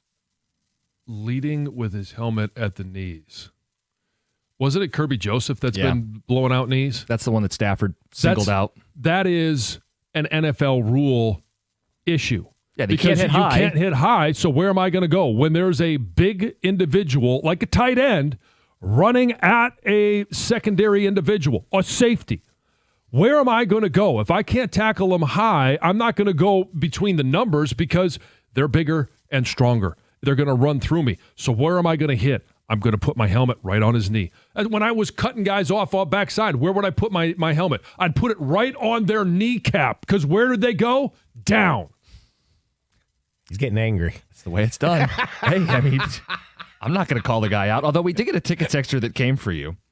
This guy says, hey, John, listening to you try to be so self-righteous is a joke. Huh. You're the type of guy who gets out of the shower to take a leak, I bet. Scott in Plymouth. Oh, right down the drain. You've been the target of a lot of angst this week. Okay, so let's go back and watch, 150 games that I played in. Oh, here we go. Did I ever get caught retaliating? No. Was I the instigator on a couple? Yeah. Go watch the Michigan State game in 97. Who got ejected from the game? Not me. The guy I was playing against did because he retaliated. This is why Strahan said... Hates me. Yes. But it's also why I kind of respected him as a competitor because I did for a decade needle that guy and do as much as I could to make him mad. But did he ever hit me after a play? No. took a couple shots at me during a play. That's fine because now I've taken you out of your game. That's what opponents are going to try to do to Brian Branch. They're going to try and get under his skin just like Juju did. Can I ask you a question? Did you ever say anything about his teeth to him? Strahan? Yeah. Yeah. Absolutely. The only guy that whistles while he talks. Bravo. It's incredible. Come on, it's right there in front of you. That's a grill you can't miss. It's 97.1. Oh, hey, what do we got here? That's me, Mastercraft. No longer hot. Don't retaliate, John. Oh, I won't retaliate. Be ready for that first blast of winter cold. Mastercraft Heating, Cooling, Plumbing, and Electrical. They'll do a complete furnace checkup to make sure that everything is running properly, but more importantly, safely. Right now, it's only $79. That's $30 off the regular price. So give them a call today because these spots are going to fill up and they fill up fast. Don't forget, Mastercraft does plumbing, electrical, and they offer generators as well, all at discounted prices. So give them a call now. Mastercraftheating.com if you need more information. That's mastercraftheating.com.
Going to the dentist doesn't have to be a pain. And I know it's something that a lot of people dread.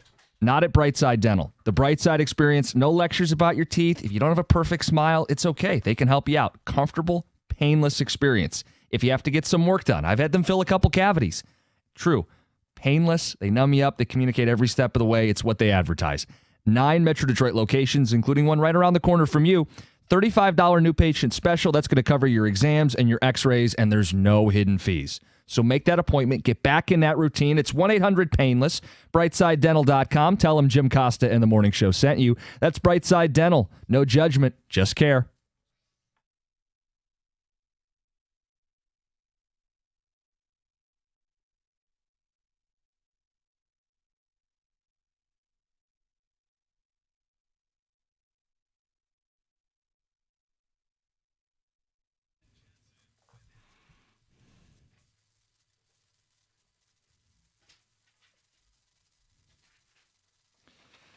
Big Boy's having a good show this morning from an unnamed texter. Yeah, Grandpa.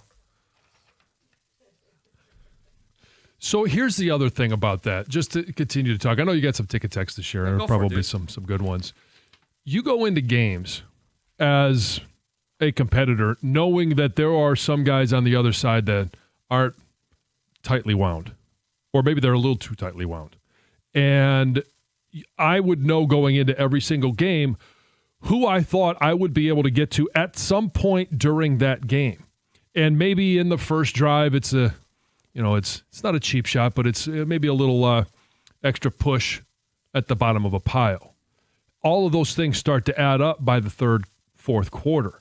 And if I know that at some point I've got the odds are in my favor that I can get you to react, I'm going to be needling you all game long until you do. And now all of a sudden, maybe it comes at a key point where, hey, we get a free first down. Thank you. We get 15 yards. Maybe you're no longer on the field. And that's what Branch has done to himself. He's been ejected from a game. He's gotten suspended for a game. He's been fined 10 times this year and last year. Ticket Texter says, John and Cookies, you guys don't understand. No one wants to get cheated and late hit and expect to sit there and take it. Also, John was a dirty player his whole career. He can't talk. Well, when you say dirty player, okay, please, give definition. Signed Ticket Texter? Unsigned. That figures. I can pass along his phone number if you want to make a phone call. That figures. Mike in L.A. or New York or wherever he is. How about this ticket text? You ever get fined? Oh, yeah, good question. Yeah, I got fined a couple times. For what?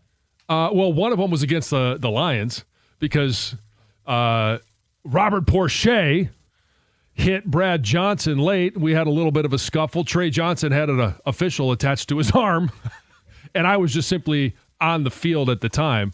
They'll get you whether you're trying to break up a fight or not. If you're just in the vicinity, you get fined. Oh, and I'm sure you were on your best behavior.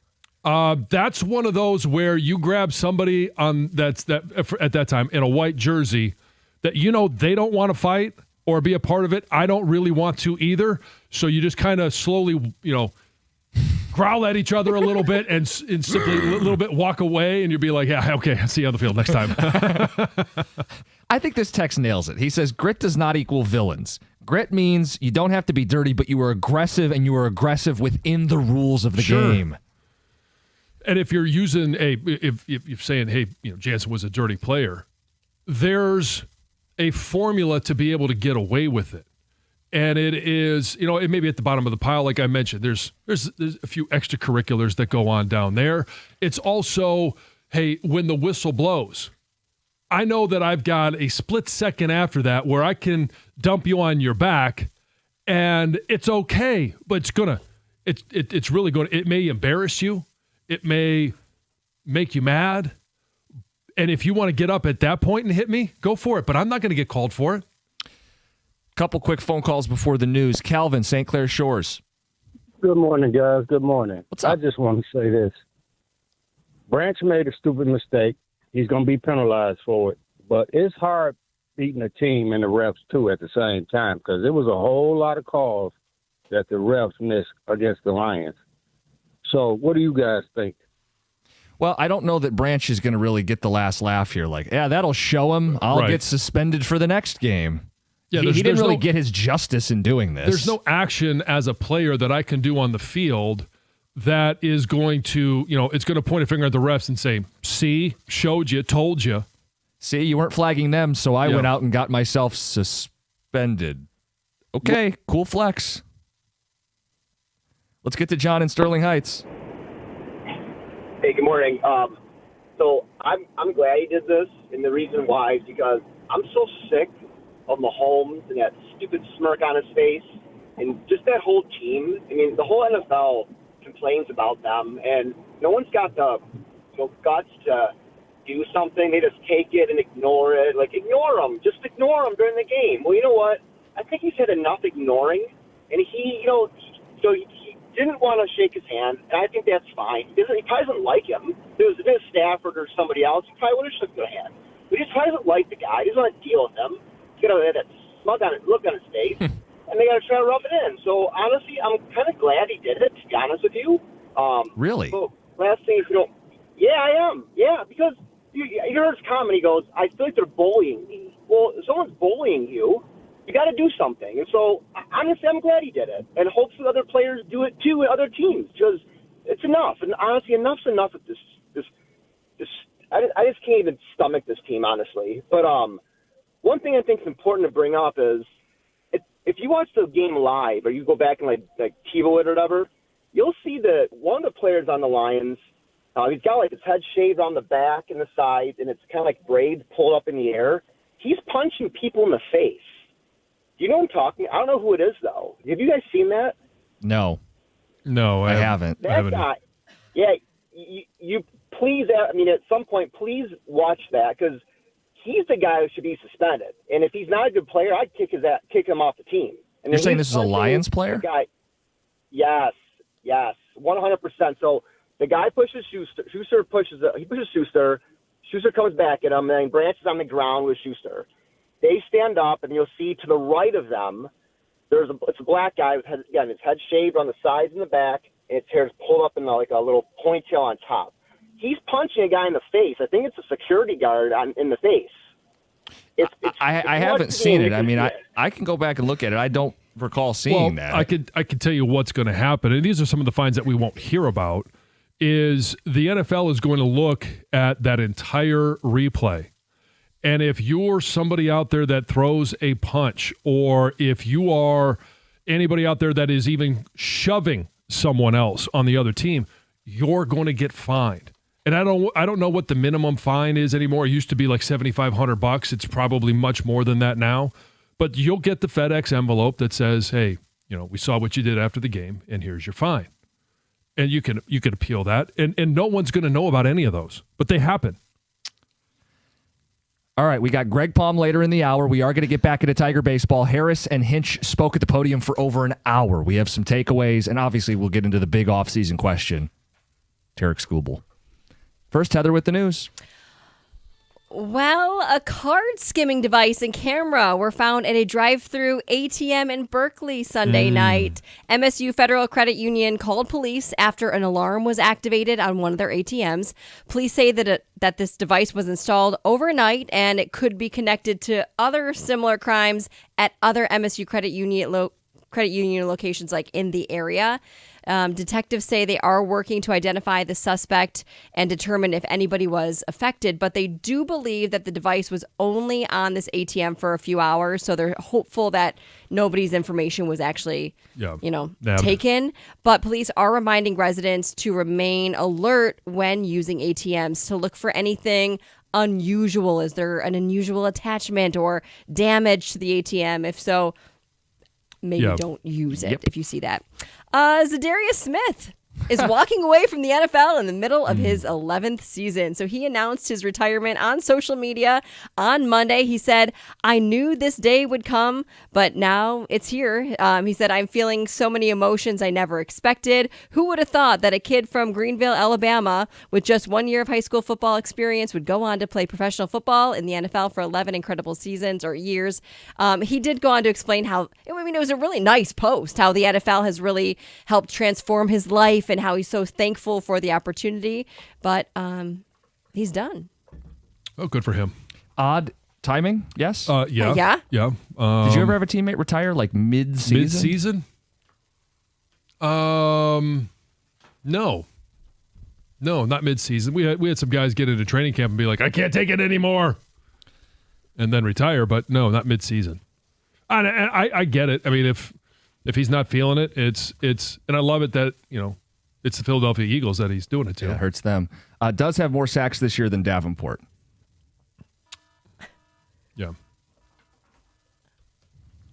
Well, retailers may be rethinking their plans to hire seasonal workers due to the uncertainty over the economy and tariffs. So there are a lot of companies. There's one here, for example, that installs like elaborate holiday decorations, specifically in New York at the Rockefeller Center or at the Radio City Music Hall. They typically hire hundreds of seasonal employees to start setting up these displays. This year, they're going to scale back on how many they hire, and they're going to hire them much later than usual, months later.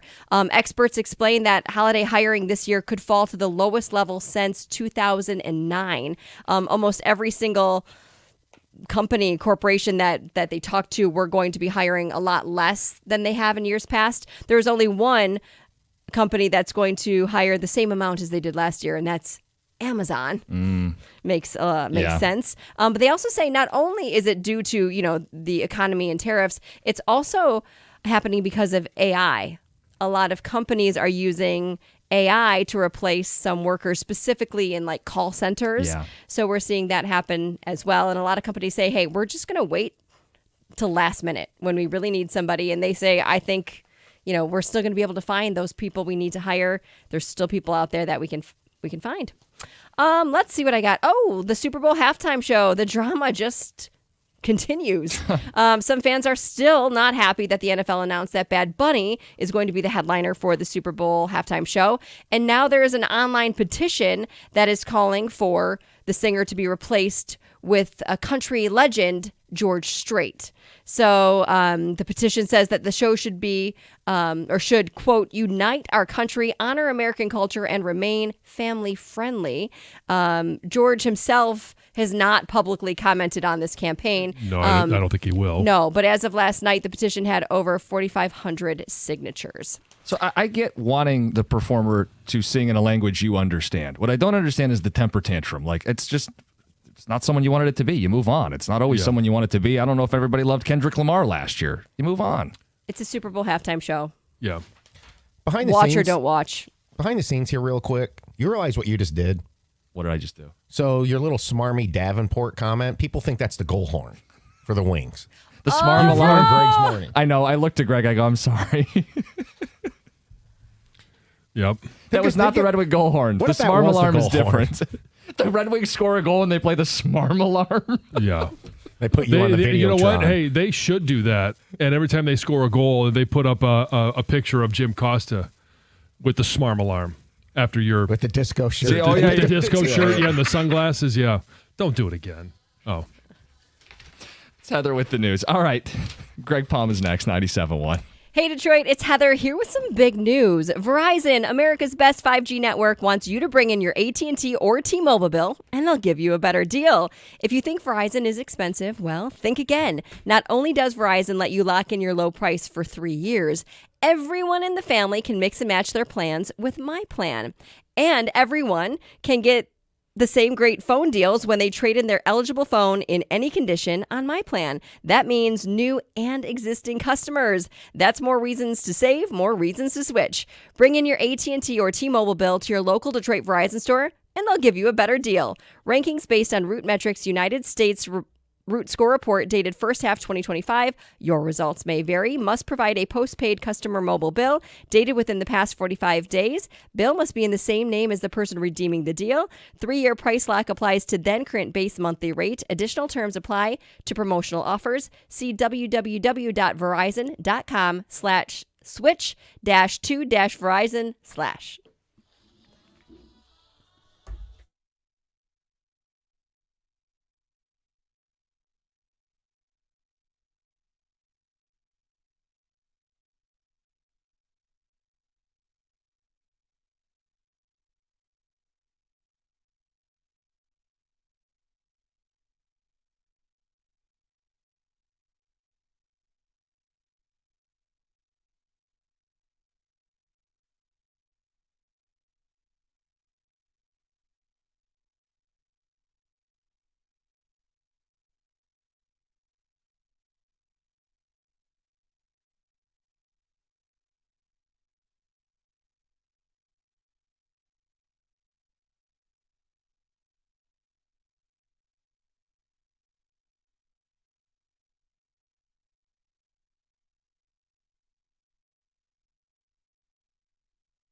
FanDuel's getting you ready for kickoff with another offer you don't want to miss. New customers can bet just $5 and get $300 in bonus bets if you win. That's right. Pick a bet $5, and if it wins, you're going to unlock $300 in bonus bets to use all across the app. You can build parlays, bet player props, ride live lines, whatever your style, whatever you want. FanDuel's got you covered.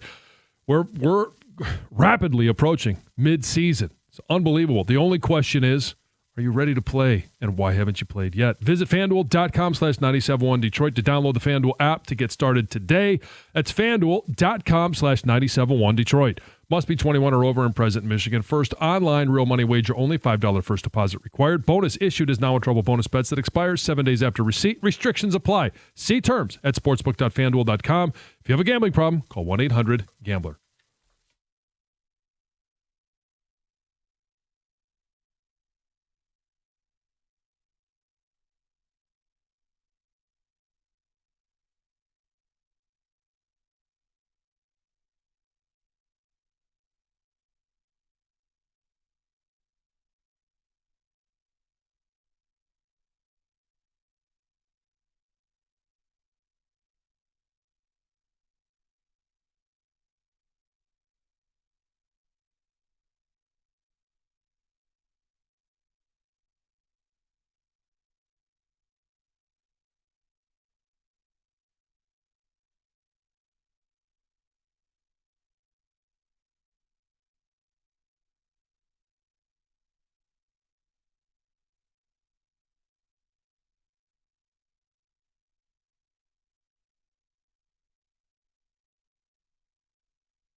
There you go.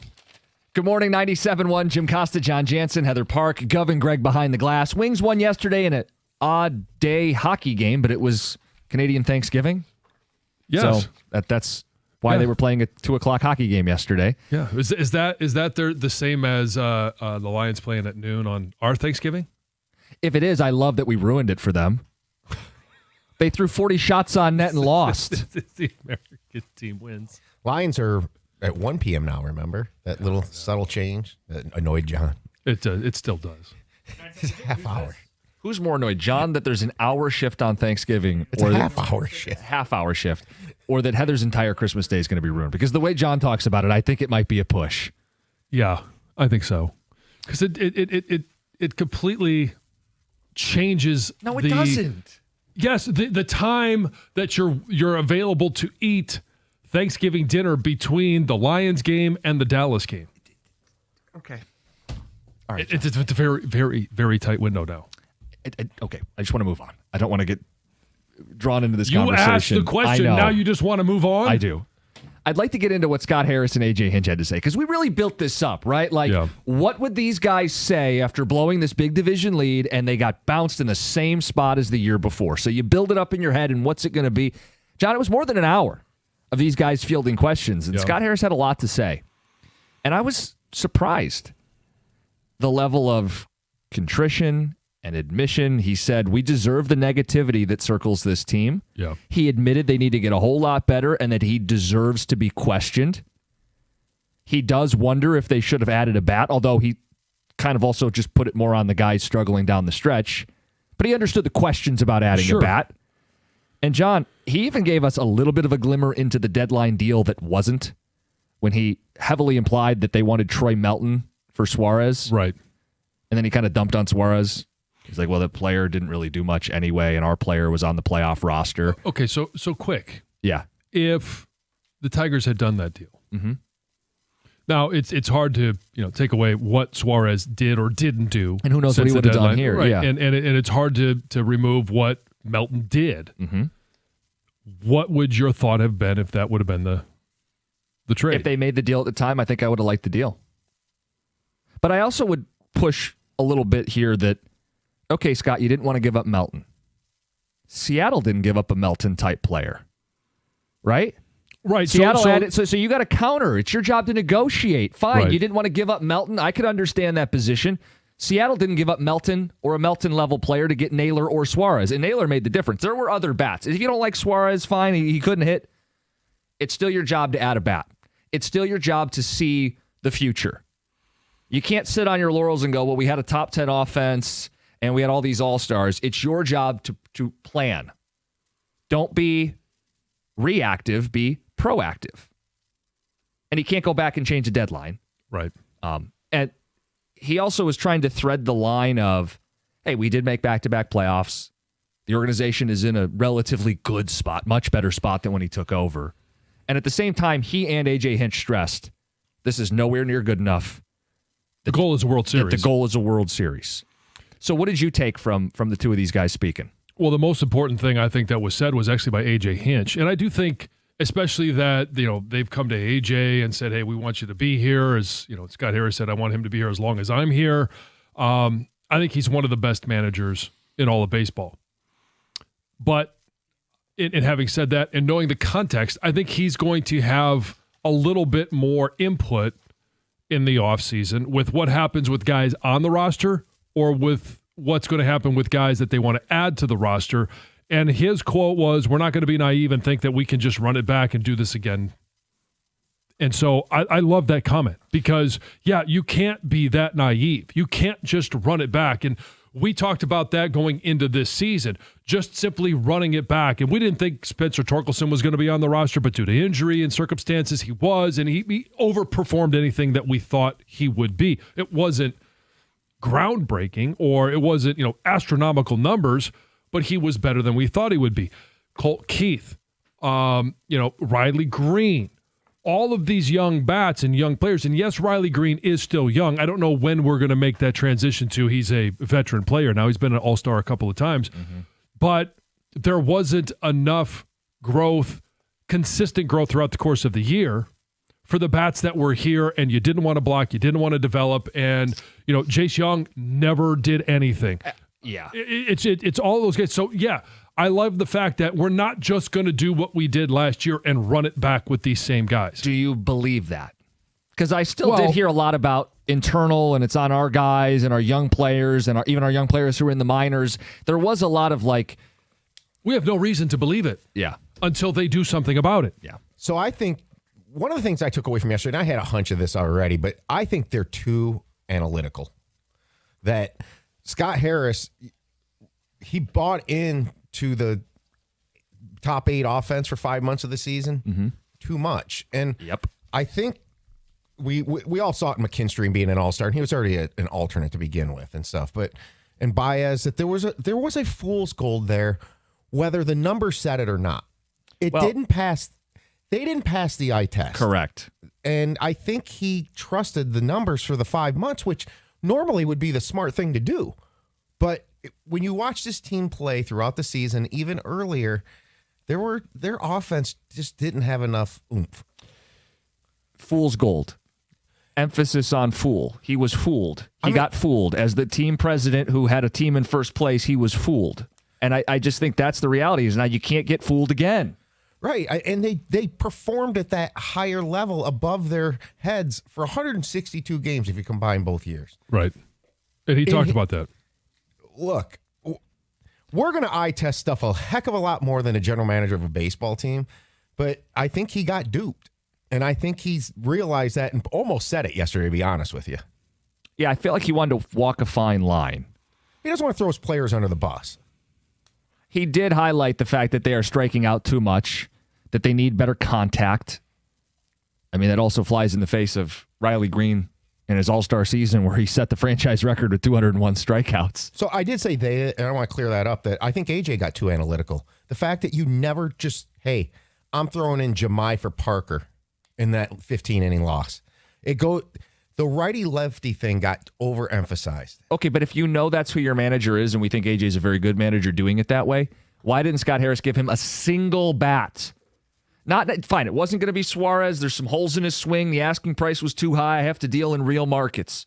There were no other hitters on any other team that you could have swung a deal for. Because it's not just the guys that did get traded. Like, there's trades that are discussed that don't get made, and he even alluded to it. It's not just the guys in the media reports that they called on. Why didn't you pull the trigger on even a B-level bat, a C-plus level bat? You lost in 15 innings because you couldn't get one measly hit when it mattered. You didn't have anybody on the bench your manager trusted. How do you possibly sleep at night knowing that's how you conducted the trade deadline? But if you got a B-level bat, then I think that B-level bat gets platooned, and I don't think you would have saw it for Parker Meadows in the situation I said. And that's my little criticism of AJ. I think he's a fabulous manager.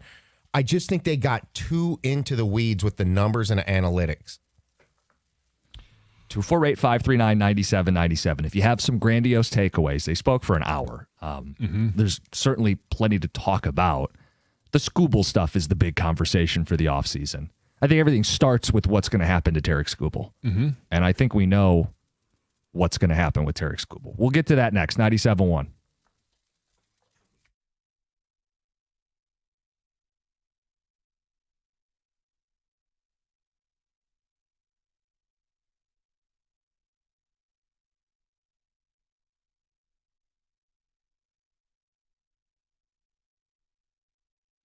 Brought to you by Precision Garage Door Service, Southeast Michigan. While we are still awaiting for a final verdict in Brian Branch's one-game suspension, as it is expected the Lions' third-year safety will appeal that decision, the Tampa Bay Buccaneers still loom as Detroit's opponent for Monday Night Football. Despite the expectation that the Lions will be without a flurry of defensive backs, the Lions are still 4.5-point favorites as of this morning per FanDuel. That might be because the Bucs are dealing with the injury bug themselves. The appearance of wide receivers Mike Evans, Emeka Egbuka, and Jalen McMillan, along with running back Bucky Irving, remain in question for Monday's game at Ford Field, as Bucs head coach Todd Bowles spoke with the media yesterday. Whiteout Chris Godwin has already been ruled out for the game as well. The Bucs are also dealing with injuries on the O-line and in the secondary as they sit atop the NFC standings with a 5-1 record. Kickoff on Monday is set for 7 p.m. from Ford Field. Today's a historic day in Tigers baseball. On this day in 1984, the Tigers won the World Series in 5 games over the Padres. It's been 41 years, and the franchise is still in search of its first World Series win since that historic 84 team. Scott Harris is trying to get there, as he told the media yesterday.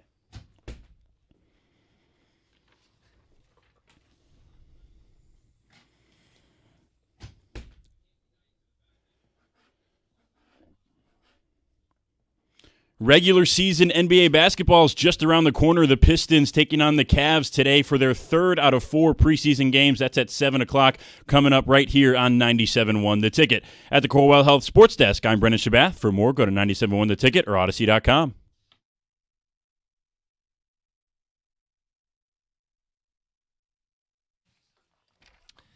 Hey, by the way, shout out Daniel in Trenton. He won the Red Wing tickets for their next game against the Florida Panthers at Little Caesars Arena, October 15th. For tickets and event info, DetroitRedWings.com. We have a pair of tickets for every home game for the Centennial season. You'll have another chance later this week for Friday night's game against the Lightning. Ticket Tech says, don't get between Big Boy and his Thanksgiving dinner. That's right. That's Thanksgiving dinner's one of the key meals throughout the course of the year.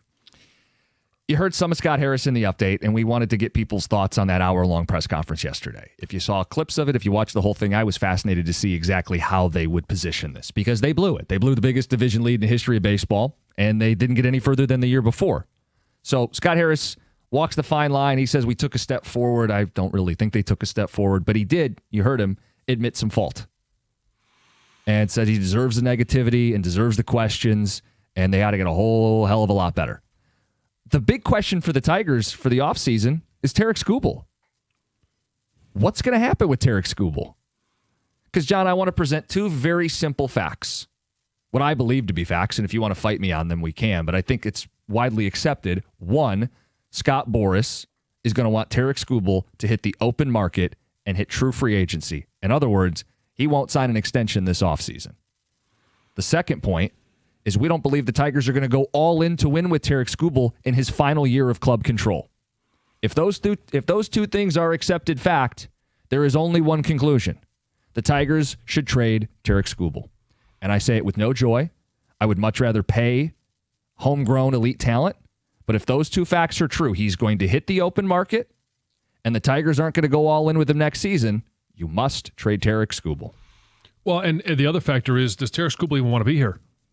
If you look at that and you talk to him and you come away with the answer being no, then you're not going to just simply ride out next year and then let him leave in free agency, because you get nothing in return. If you don't believe that you're going to be able to, no matter how much money you throw at him, that he's not going to re-sign here because he doesn't think that you're committed, because you didn't do anything at the trade deadline, you didn't put anything around him. It was just simply, hey, we're going to try and win the World Series because we think we have the best pitcher in the world, and he's going to be able to go out there and just simply shut everybody out all the time.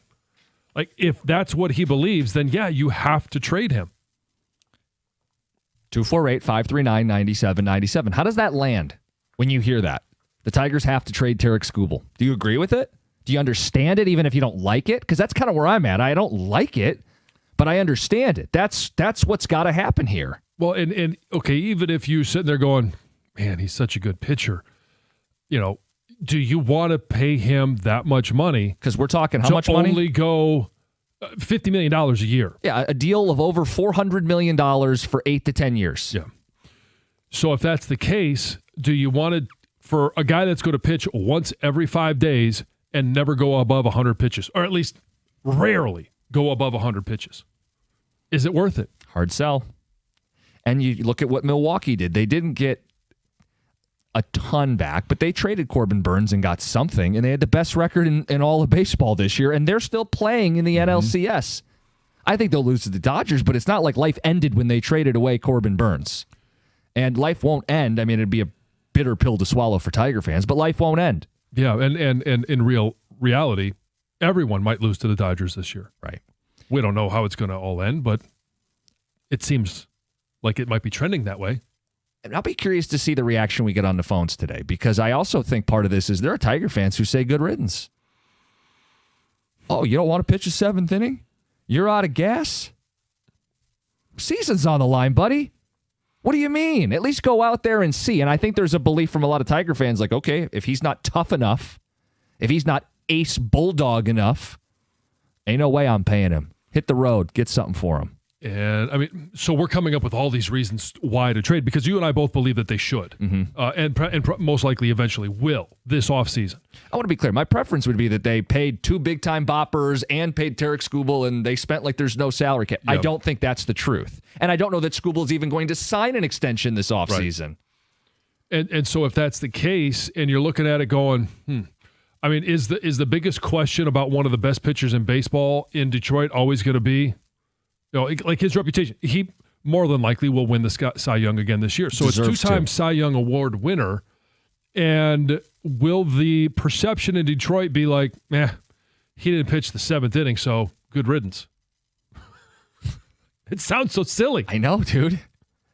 We've arrived at the offseason, and this is a critical juncture. And when Scott Harris was asked about Skubal, by the way, he almost kind of just sighed and has this. He's resigned to the fact that he can't answer it right. Yeah, that's basically what he said. He goes, "I know it's going to get cut up and twisted, so I can't really answer it. So I just won't." John, you know what he could have said? We have every indication and inclination. We want to pay Tarek Skubal long time to be a Detroit Lion, or Detroit Lion. We want to pay him to be a Detroit Tiger. Yeah, he can't rush you, the passer, can he? Can he rush a passer?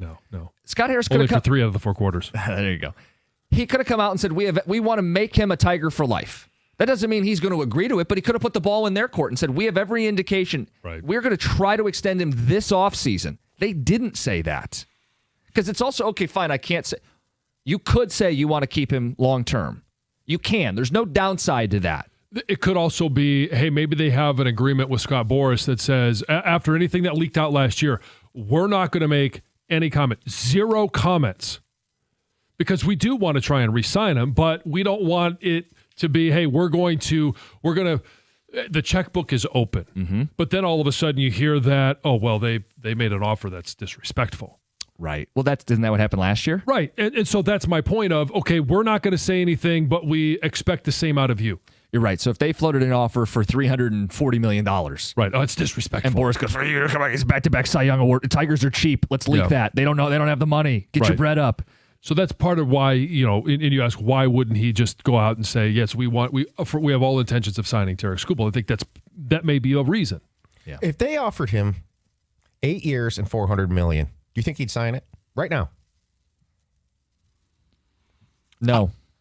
I don't think he would either. I think they want to hit free agency. They want to let Yankee, Dodger, Met money enter the room. Yeah. If the Tigers are willing to pay that, I can't imagine the Dodgers would bat an eye. They'd probably one up it. I mean, does the thing go to $500 million after another year and he gets a Cy Young? $1 billion. Okay, and we may be able to look at this logically and say, if they were to offer, say, you're Tarek Skubal, Tom, they offered you 8 years, $400 million, and you say no. Okay, well, what's the risk of saying no? The risk of saying no is that he has an art event this year, and he's never worth that again. Arm event / lockout / both are risks that Skubal and Scott Boras and would be I taking. totally forgot about that because I don't think that we play baseball. We don't start the regular season in 27. To me, it's just such an unnecessary financial risk. Like I get why Boras wants to do it. I mean, he's going to have the highest paid pitcher ever. Yeah, it's not his elbow, and he just did Soto's deal. I mean, he's taking this to the wire. Why is Skubal willing to take this risk? He trusts Scott. He trusts himself. Well, and he trusts himself, but you don't hire Scott Boras to get 80% of the way there. You go to free agency. That's why you hire Scott Boras. I don't know. You guys tell us. 248-539-9797. Tarek Skubal traded this offseason. Yes? Right? Yeah, I mean, I am of the mindset, yes, that needs to happen. Do I want it? And do you want it? No. We don't want. We'd love to see him be a Tiger. Like you had said, if we're going to re-sign Skubal and we want the best years of Tarek Skubal, knowing that at the end of the contract, he's not going to be the Cy Young Award winner. He's not going to win it 8 years in a row. Right. But we're going to get another couple of years as long as they go out and, as you put it, sign a couple of boppers. Yeah, get some dudes that can hit. Yeah. And Skubal. And. Not right. Not young guys or. Yeah. Not pitching or hitting or youth or veterans, both. And the other thing that they said, and then we'll get to these calls. There was a question about would they have the resources to pay Tarik Skubal? And Scott Harris said, yes. Mm-hmm. He didn't mince words on it. He said, I took this job when I left my situation in San Francisco with the understanding I would have the resources necessary to do what I need to do in this job. Well, if you're going to tell me the money's there, but you won't out and out say we're going to sign him this offseason, I think there's an admission that they don't want to sign this offseason, Yep. and they want to leave in free agency and test the market where you could lose him for nothing. So there's an argument of keeping him for 1 year to chase a championship, but we also know they aren't going to go all in this offseason. There's one choice. Trade Tarik Skubal. Let's get to Paul in Auburn Hills. Paul, what's up? Hey, I say we trade him, of course. The question is, do we do it on the off season and have max value, or do we wait till July? But I do want to say something, guys. I think if we do lose him, let's say we rode him all last year and we lost him, I think we get a compensatory pick right at the end of round one, which is valuable. Well, okay, it's valuable, but are you what are the odds of you drafting the next Tarik Skubal or the next bat comparable to Tarik Skubal at the end of the first round? When's he available? I'm not saying that. I'm just saying it's something. It's not nothing. No, but just to give you context. McGonigal was a comp pick. McGonigal was that. Yes. Pick. Yeah. So what I want to just use to kind of tie this all together, you should do it in the offseason because what Milwaukee did is when they traded Corbin Burns, they got 2 minor leaguers and one of those comp picks. Yeah. They got the 34th pick in the 2024 draft. So it's a shot to draft McGonigal plus 2 players versus letting him walk and you just get the shot to draft your, whatever, it's McGonigal, but you get a comp pick. You say, I want the comp pick and 2 minor leaguers. Yeah. One of them that's on their playoff roster now and another that pitched for them in the regular season. I mean, that would be the thought. Hey, if I could trade Skubal for a bat that's on the major league roster, an arm in the pen, and a comp pick, I know it doesn't sound like a lot, guys, but the alternative is you lose him for nothing. For nothing. And you probably don't accomplish the ultimate goal of winning a World Series next year. Right. So, something to chew on. We'll get phone calls in the mix. 248-539-9797. Replacing a roof, it's not something most of us are looking forward to. It's a big investment. If you've ever looked into the price, it'll stop you right in your tracks. That's why choosing the right company matters. If you're going to make that commitment, you want to choose the best. And for over 30 years, Michigan homeowners have trusted Shaner Roofing. Here's why. Local experts, proven track record, but beyond that, every roof they install comes with a lifetime transferable warranty. That means the investment is protected for as long as you own the home. And if you go to sell it, that's an awesome feather in your cap. Plus, Shaner Roofing has earned a 4.9-star Google rating from thousands of happy customers. That kind of trust doesn't happen overnight. It's built on decades of quality work and customer care. So, if you're in that position, the roof's aging, it's leaking, you got to do something about it, go to mymichiganroof.com. That's mymichiganroof.com, powered by Shaner Roofing, Michigan's trusted roofing experts.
When it comes to an IRS collection or audit, Abraham and Rose has successfully specialized in resolving all types of tax problems for over 30 years. Their extensive experience means that when you're facing an IRS collection or audit, you can rely on their law firm, and many law firms come and go, but for 3 decades of experience, it's a testament to their success.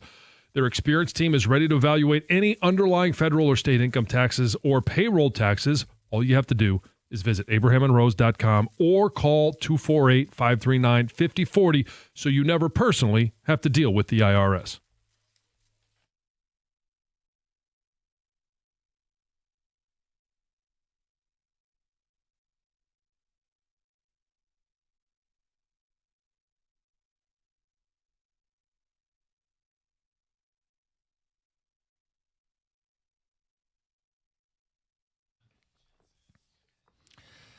Tigers offseason is here. Tarek Skubal is the big question. Extension? A trade? Sure feels like trade, because I don't imagine Scott Boras and Tarek Skubal are signing an extension this offseason. No, it doesn't feel like it. Harsh reality.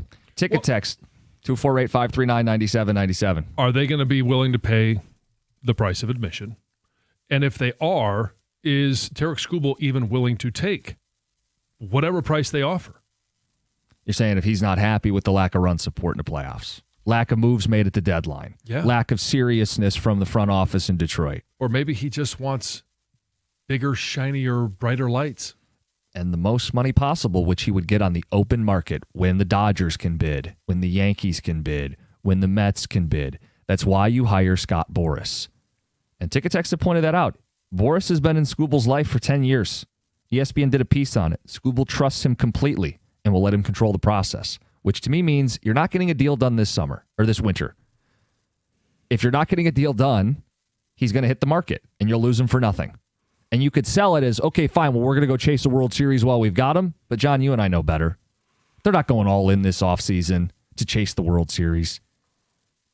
So you trade him. You trade him, as harsh of a reality as it is, as much as nobody wants to lose the best pitcher in baseball, back-to-back Cy Young awards. You look at Milwaukee, who traded away Corbin Burns, and you should get more than Burns. And they're the first place, best record in all of baseball. Life goes on. And I don't know if it is the right word, trust. Do you trust them to do it? I don't know if that's really the right term. Do you believe that they'll do it? And I don't believe that they will re-sign Tarek Skubal to whatever it is that's going to get the deal done, and then also go out and add the necessary bats, and not just, hey, Max Clark and McGonigal. Like, I just don't believe. And until they show you that they are willing to do it, I don't know that anybody can say, yeah, we believe that that's going to happen. I mean, another huge part of this, too, is people are questioning Skubal's competitiveness. Like, this ticket texter says Skubal pitched what his salary was paying him. That's smart by him. Acted his wage, as the kids would say. Hey, I'm not being paid like a $400 million pitcher, so I'm going to protect my arm right around 100 pitches. And because of it, people are questioning his competitiveness. And maybe that's making it easier for people to come to terms with they got to trade him. Yeah. But you know it's number one storyline of the offseason. Oh, there's no question. Because it sets it's the by tone far for who they're going to be in 26. By far, it sets the storyline because it's the biggest decision that they're going to have to make. And I know Scott Harris said they have the money, the resources from ownership to keep him. But he declined to say that they have every intention of extending him. He just kind of gave a no comment, said it'll get twisted. I'm not even going to go there. Well, and even if they were to spend the money, it doesn't put them in the top echelon of spending money. No. And it would just mean they're the same team they were last year. They still need to spend on top of that. Right. And AJ said, hey, we're not naive enough to think we're just going to run it back. So it doesn't fit what they're saying. Tex says, why is there no discussion of signing him like Detroit can't spend the money? You're so confident they won't spend. It's totally wrong. It's not that Detroit won't spend. It's that Skubal won't accept. Skubal's going to wait till they get to the offseason next year when everyone else can bid. So are you willing to go all in 1 year with him and lose him for nothing? That sure seems reckless. And I mean, yeah, and it's up to the communication between Scott Harris and Scott Boras. Like, what is that line of communication? Is there any communication? Or Scott Boras just said, hey, we're going to ride this out? Yeah. Hector Ferndale, you're on 97.1. Hey, good morning, gentlemen. I had two ideas if we're playing GM here. Number one, the money you're going to save knowing that you're not going to sign him. You know you've got him for next year if you want him. Spend that money, go get yourself that other frontline pitcher, sign that contract now, and have him for next year. And then the other, I think, math you have to do is Skubal worth $400 million plus all the prospects you could get for him. And I would say for a guy who only pitches one every 5 days, who can get hurt, who can, degrade over the years, it's a no-brainer. The math says trade him or use the money you would on him for somebody else right away this offseason and win that World Series next year with him. Right. But I don't think it'd be adding one frontline pitcher. You probably need to add two big-time bats. Yeah, you're going to have to add bats. But, so for $50 million, can you go out there and add another frontline pitcher and one bat? I don't think you can add all three right for that amount of money. Look, it'd be one thing if we trusted, I think your word was believe. If we believe they were going to go out this winter and say, hey, we're adding Bregman and Bo Bichette, and we're going to bring back Jack Flaherty and add another ace. We're just going to balloon our payroll up into the top 5 to 7 of all of baseball because we know Skubal might walk and we want to win while we have Tarik Skubal. I don't believe that's happening. Right. I think it's going to be more of these, hey, we're going to try to add a Gleyber Torres type player and we'll get back with Jack Flaherty and see what we can do and run it back. But here's the only win for Scott Harris is if they do make this trade, that he is able to piece together for less than you would be paying Skubal, or even if they want to go more, but you're just not going to commit that amount of money to one guy. Right. That you are better next year than you were this year. And so that's the only way to win is, and so to do that, you're going to have to add bats and you are going to have to replace a position on the starting pitching staff. You're right. Tex says, is his value higher this winter or at the deadline? Mike and Clausen. So, okay, let's play that out. Let's just say it's the same as this year where you get to the trade deadline and you are in one of the top 2 spots in the American League. Are you trading your ace at the deadline? No, you're not. Well, the other risk, too, of waiting. I do think, let's say they're a 500 team and they're borderline contending for a playoff spot, and he's pitching as good as he has last year's. He will probably get you more, but you're taking the risk of him pitching half a season. You know what I'm saying? Like, right. What if he gets hurt? Right. What if your intent was to trade him at the deadline and then he gets hurt? So that's the dicey situation. Usually deals like this happen at the winter meetings. Yes.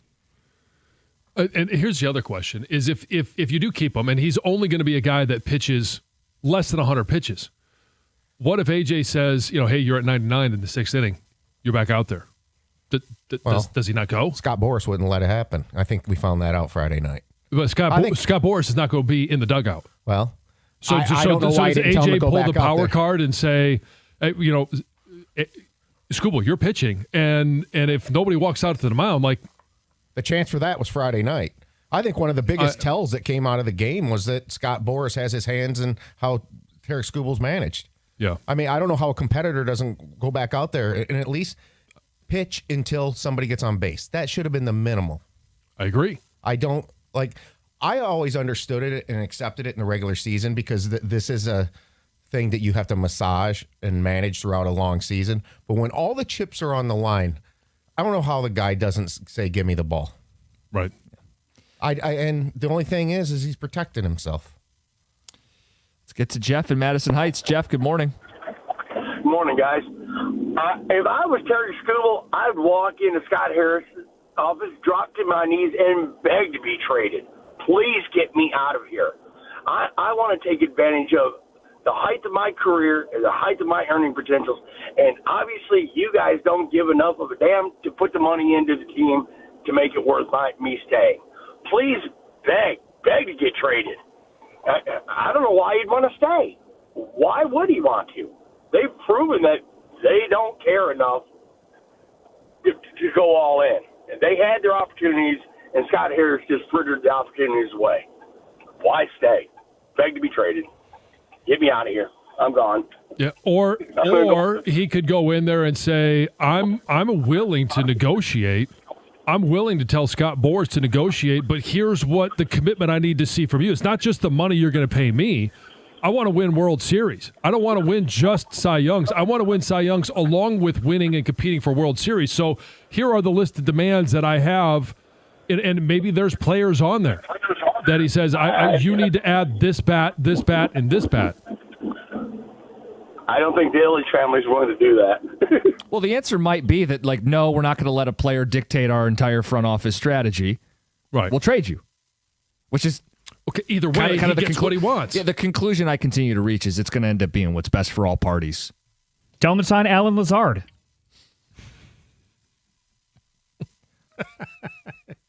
It's a good one. I see what you did there. We got a couple more phone calls to get to on the Scooble stuff. The conclusion that you got to trade the guy, as awful as that is to say out loud. We'll get to Heather's news, and we'll wrap the show with some thoughts on Brian Branch. Suspended, he will appeal. It's 97.1. Hey, what's up, Detroit? It's your girl, Heather, and I'm always looking for ways to stay on top of my game, right? So listen, you know how much I rely on my phone for everything. That's why I got to tell you about this insane deal from Verizon that'll help you be your best self, too. We're talking a low price on the best 5G in Detroit. Seriously, whether I'm blasting my favorite tracks in the morning commute or snagging those last-minute tickets to the hottest new flick. Check this out. You can switch today and pay just $50 a month for a single line. You heard me right, $50 a month for the best 5G in Detroit when you bring your own phone on the unlimited welcome plan with autopay plus taxes and fees. That's a no-brainer, people. Visit your nearest Detroit Verizon store today to lock in this incredible deal. $20 monthly promo credits applied over 36 months with a new line on unlimited welcome. In times of congestion, unlimited 5G and 4G LTE may be temporarily slower than other traffic. Domestic data roaming at 2G speeds. Rankings based on Root Metrics Root Score report dated 2H 2024. Your results may vary. Additional terms apply.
All right, we're going to put the callers on a pitch clock. We're going to get to as many of you guys as we can. Tarek Skubal, have you come to the conclusion he will be traded this offseason, that Boris won't get a deal done this offseason?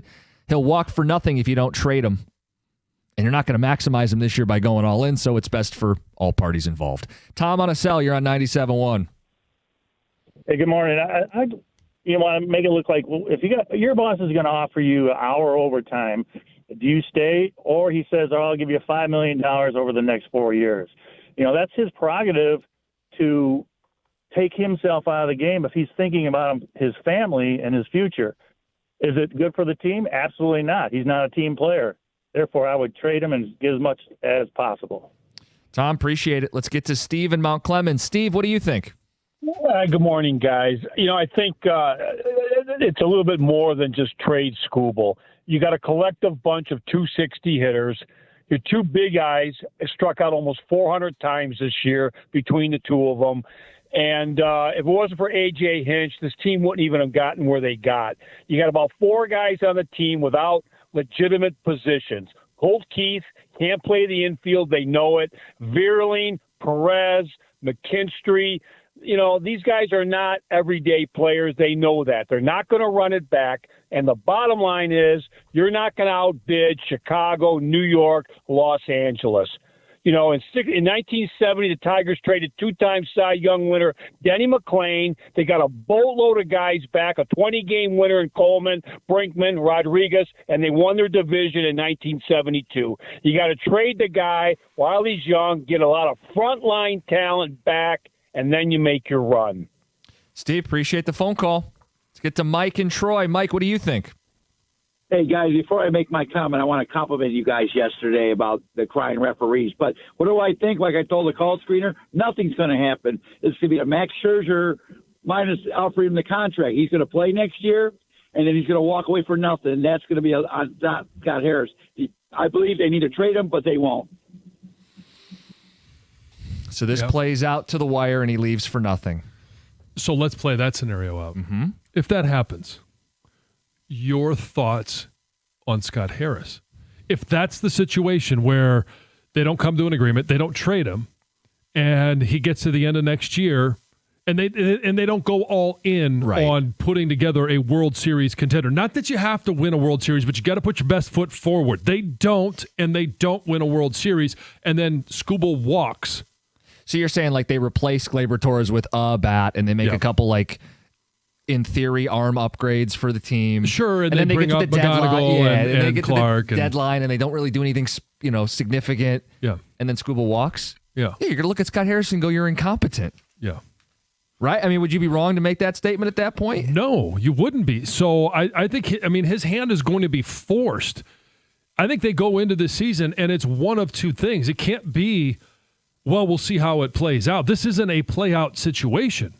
That's normally my deal. I was going to say, John. This is, you go into the season with, I think there's one of three options. One is you've signed Skubal to an extension. 2, you trade him. Or 3, and probably the most unlikely, is you don't sign him, but you go in and you're all in. You've signed a handful of bats. You've upgraded the roster. You've added another arm. You've added a bullpen. Like, you have gone and completely added to this roster. And you're like, okay, if we got him for one more year, we're going to go and put our best foot forward to win a World Series. Those are your 3 options. Yeah. I love this. We're getting don't let it play out from John. Don't let it play. You have to act. Do something this offseason. Yeah, look, I would love if they presented him with a super competitive offer. They threw out a big number that might make you uncomfortable, but they said we want to keep him. And if Boris looks at it and goes, that's nice. That's cute. I want to wait until LA can bid. Then I think if you're Scott Harris, you go, Scott to Scott. Yeah. I got to trade him. Mm-hmm. And we're going to trade him to anyone with the best offer. It doesn't have to be to, a contender or somebody you may want to sign with for the following year. Hope he likes pitching in Sacramento. Yeah. Be interesting to see if they publicize an offer that got turned down. On the Tiger side, you're saying? Yeah. Yeah, it would be in their best interest. Because they couldn't wait to get it out there that they had the Bregman offer out there. Now, that was an after the fact. Yeah, who wants to be proactive here? Because you don't, they say they don't want to do this in the media, but you can shape perception with how you negotiate in the media. Yeah, I mean, if people are sitting here, how can you possibly let him go or for nothing or whatever? And they had a. I'll never forgive the team if they lose Scooble. You put you put this offer out there, and all of a sudden it makes him look like the bad guy. Yep.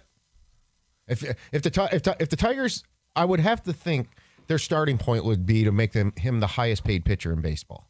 Yes, I think that's a no-brainer. So if you put that out there, then fans hear, hey, he turned down to be the highest paid pitcher. Screw him. Yeah. It's a PR battle. It's going to turn into one. Yeah. If it isn't already. That's part of it, yeah. Yeah. Let's get to Heather with the news.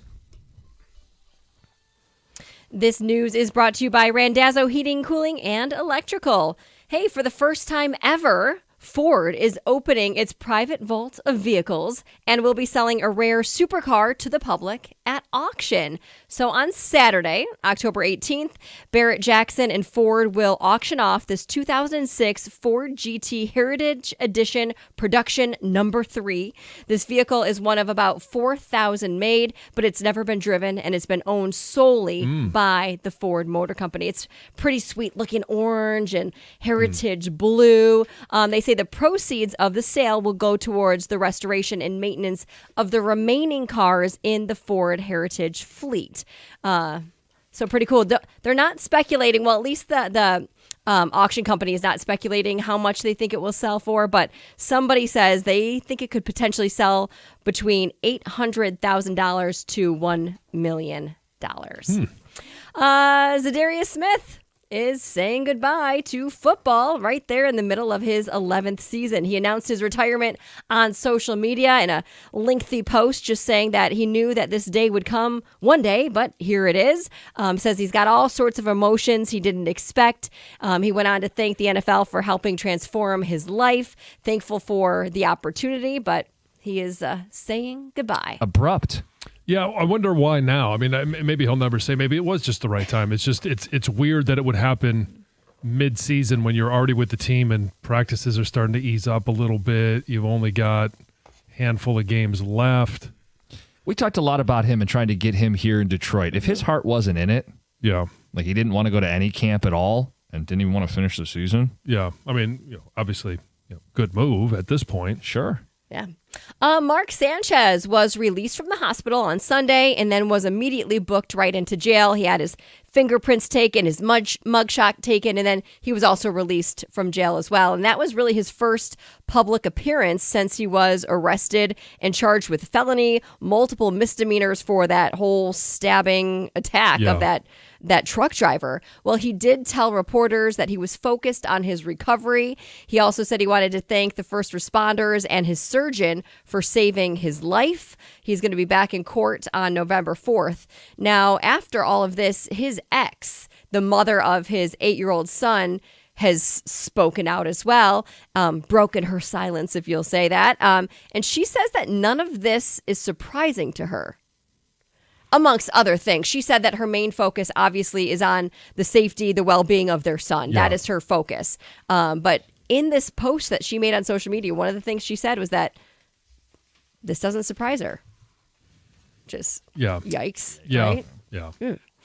Everyone is getting ready for Halloween, getting in the spirit, including a popular Michigan car wash chain that plans to transform its car wash tunnels into basically a tunnel of terror. Yeah. This is kind of fun. So on select dates in October, several Tommy's Express car washes are going to, like I said, turn their tunnel into this haunted experience. So these are going to be in Kent, Calhoun, and Branch counties. They're going to have sound effects.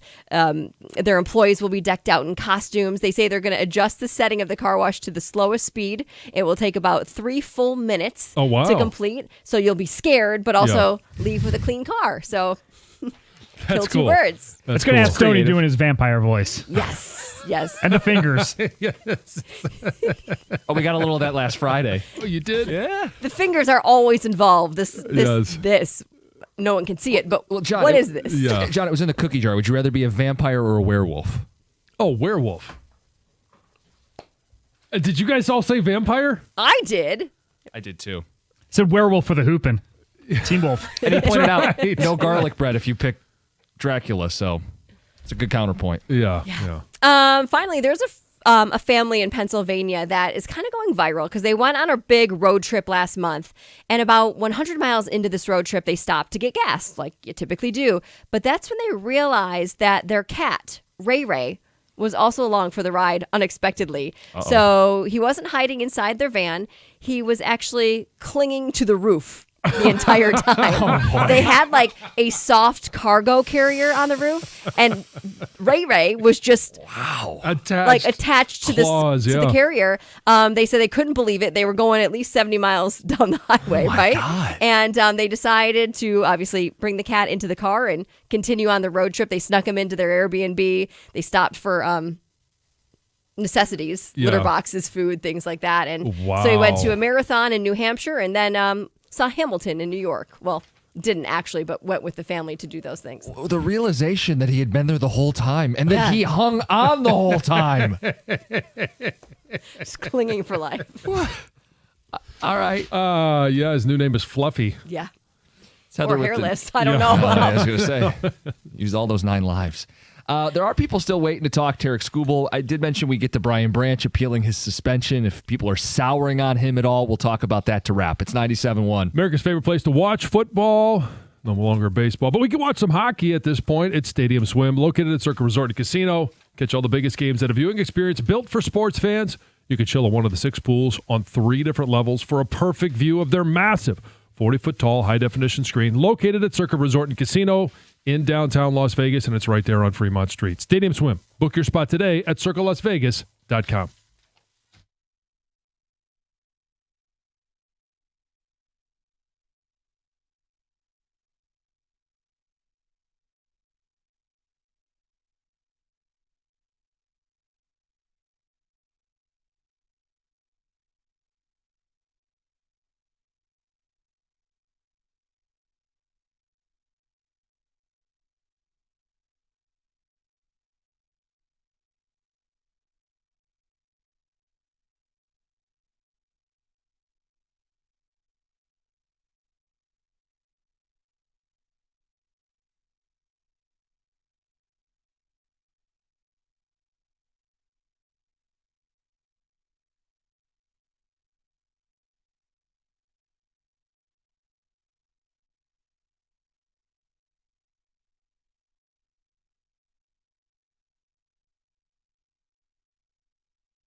Good morning on a Tuesday, 97.1. We've been taking phone calls on Tarek Skubal. Now that the offseason's here, it's the big story. Are you extending him?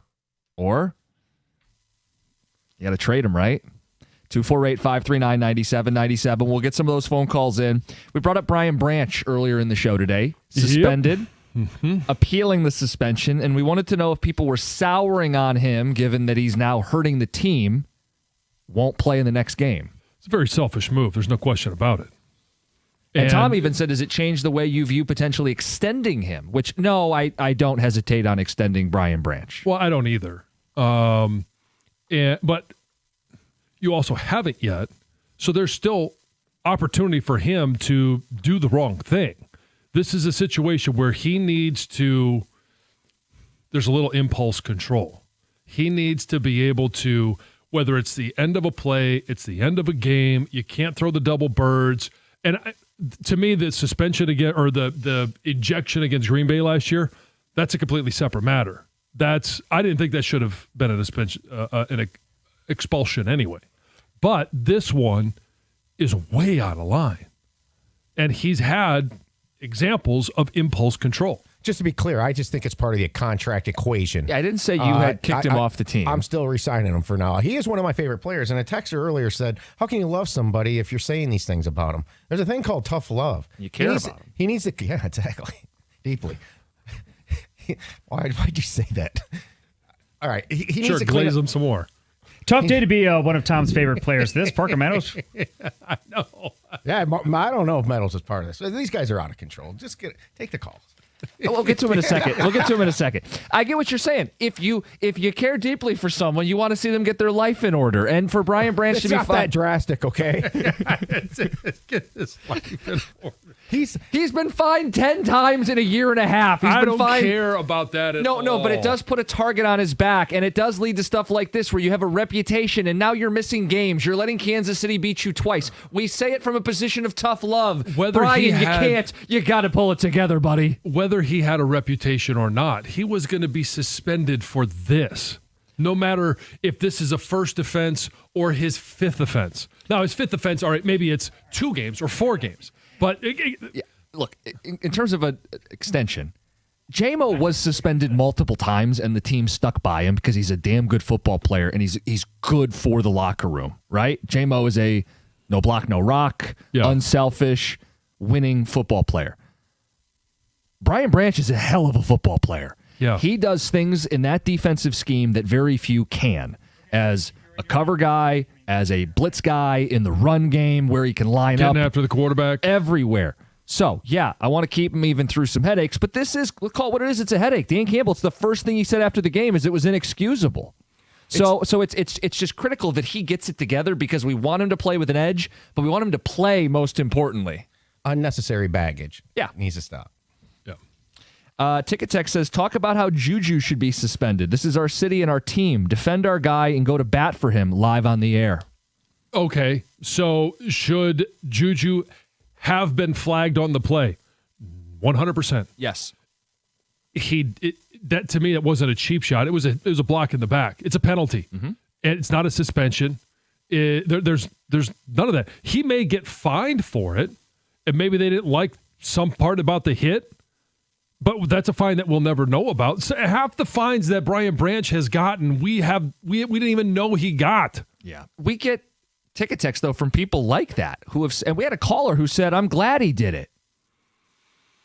I'm not glad that he did that after the game. The head coach isn't happy that he did it after the game. It's a weird thing to defend, guys. You can play with an edge and be aggressive and be gritty and bite kneecaps. It's the definition of you need to be the hitter. And not the guy that's, hits back. The retaliating. Yeah. That'll you got to be trouble. the first. 248-539-9797. You want Skubal calls? You want Branch calls? Oh, Branch is more fun. All right, let's talk a little Branch. Let's get to Keith in Detroit. Keith, what's up? I feel for Branch. The Kansas City Chiefs is the glamour team of the NFL. They do no wrong. The quarterback was taunting him. To hit him in the back, what do you expect the guy is supposed to do? Football is a dangerous sport. I played in high school and college, and there's a lot of cheap shots out there, Yes, he should have controlled his temper. But what about Kansas City Chiefs? They didn't get one foul, one penalty all day long. They showed they was holding. They were doing all kinds of stuff. Get a brother a break. Yes, he's gonna have to pay back or whatever he's got to do. But give him a break because he's human. Yeah, he's human. Sure. I'm not making this like a scarlet letter he has to wear for the rest of his life, but the idea that we're getting it's lopsided officiating, so you know what'll prove the point? Getting my ass suspended. That'll teach the officials a lesson. Making it so I can't play in the next football game. That'll show them. Right, and there's okay. You're not going to play Kansas City all the time, and I don't know if he ever plays a game against Juju Smith-Schuster again in his career. Who knows? But there are always the next play, the next game. There's another opportunity to take care of it when it actually can be done legally. Vincent, you're on 97.1. Man, first of all, shout out to you guys. Keep up the good work. Listen to you every morning. You keep me motivated. Thank you.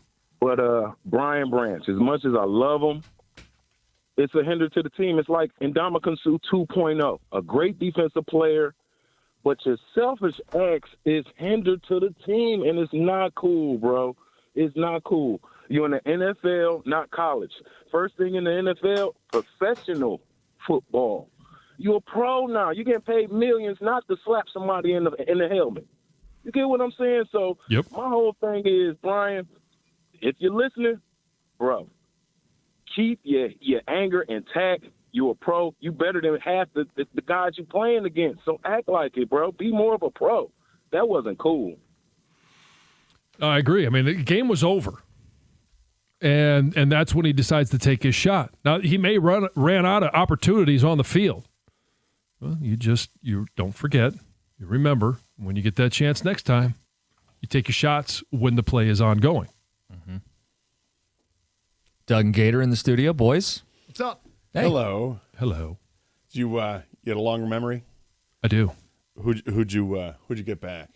How many people did you get back? What were the egregious ones on the field? Oh, well, there was, shoot. Every game, I got a grudge against a lot of people. Yeah, but one that you actually were able to cash that receipt.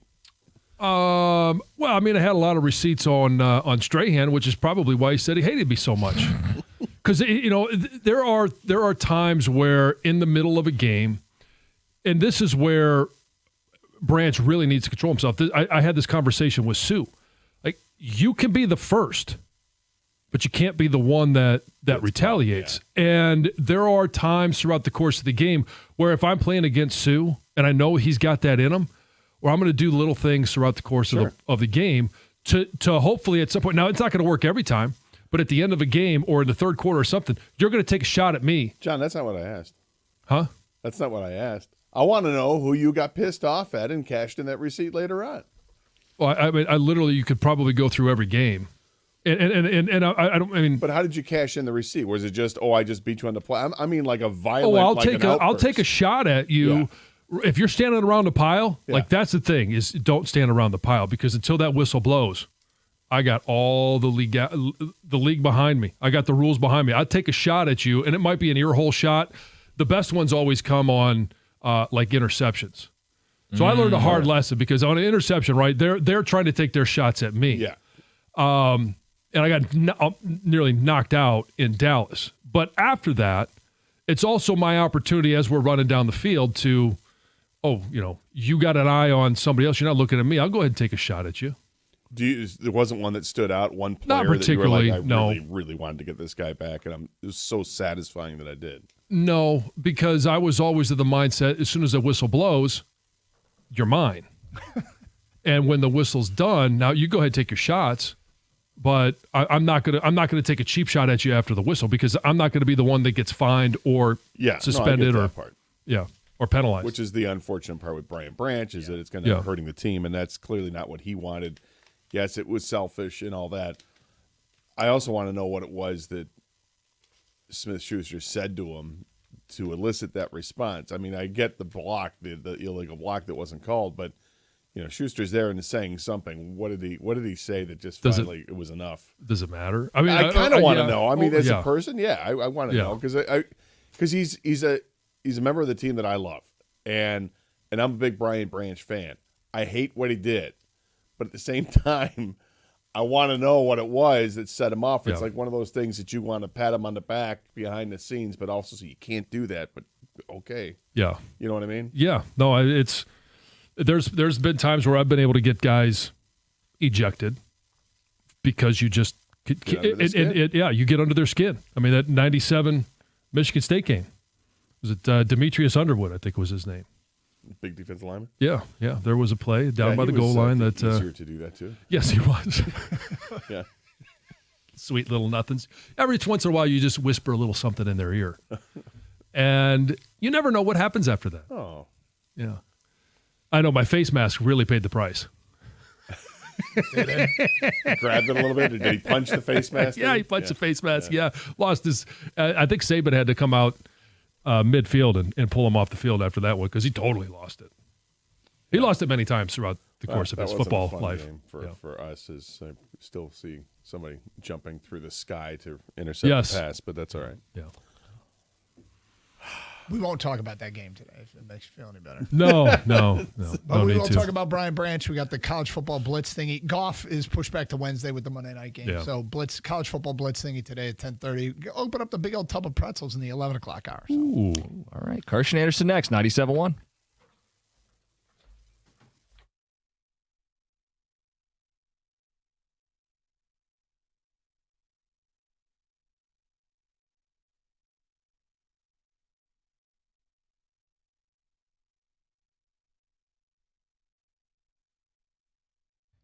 Brought to you by Michigan Hair Restoration. Many outlets are releasing this week's NFL Power Rankings today. Per the Athletics rankings, Detroit fell 5 spots to number 6 in the league, just behind the Chiefs, who skyrocketed 10 places after defeating a decrepit Lions defense.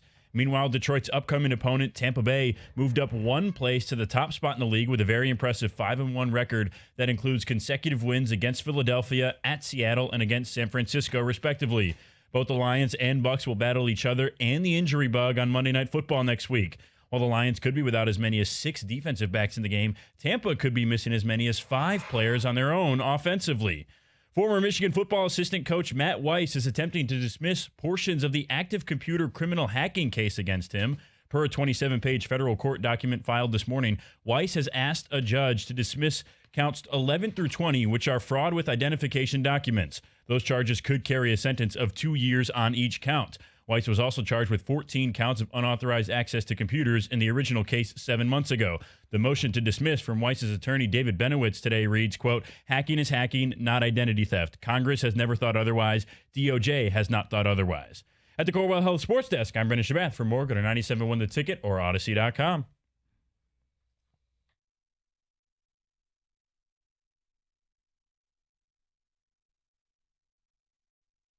Hello and welcome to the Carson Anderson program. I am Doug Carson out of Scott the Gator Anderson. Scott, how are you today? I'm doing just fine. I love story time with John Jansen. I know you do. Got into the first 5 minutes of the show asking him questions. Well, that's fine. Always looking for the payoff from that. So, and usually there is one. But how was your Monday? Anything exciting? Not terribly exciting. Just watched the Red Wings when I got home. So that was fun. Watched some baseball. Weird place to be, watching the team that beat you, and then that team has gone out and jumped out to a 2-0 lead, 2-game lead over Toronto. Yep. I'm not sure how I feel about it. I mean, do you want to lose? Do you want the team that you lost to go on and win it so it like you feel better about your season? Like, look, we gave them a better fight than anybody else did. We came within an eyelash of advancing. Or I've found that I've tried to adopt that in the past, and I've found it wholly unsatisfying. Yeah, I get it. That's why I'm struggling with it, because I'm not sure. Should I be rooting for Toronto? Sounds good in theory. But it's also Toronto. Yeah. I mean, in theory, the idea that the best team, you lost to the best team, in theory, I mean, it should make you feel good, but it just really doesn't. I mean, reality is the other series is so much easier to root for somebody. Oh, the Brewers? Oh, yeah. I mean, let's go Yeah, Brew of Crew. And unfortunately, if you watched the game last night, the ninth inning was spectacular, but just missed out on being amazing with the W. They came up a run short of tying it, but nonetheless, I'm still watching baseball playoffs, I guess, is where I'm at. Yeah, I had the Seattle game on, and they started blowing out Toronto. Logan got a lot of TV time. Nephew did?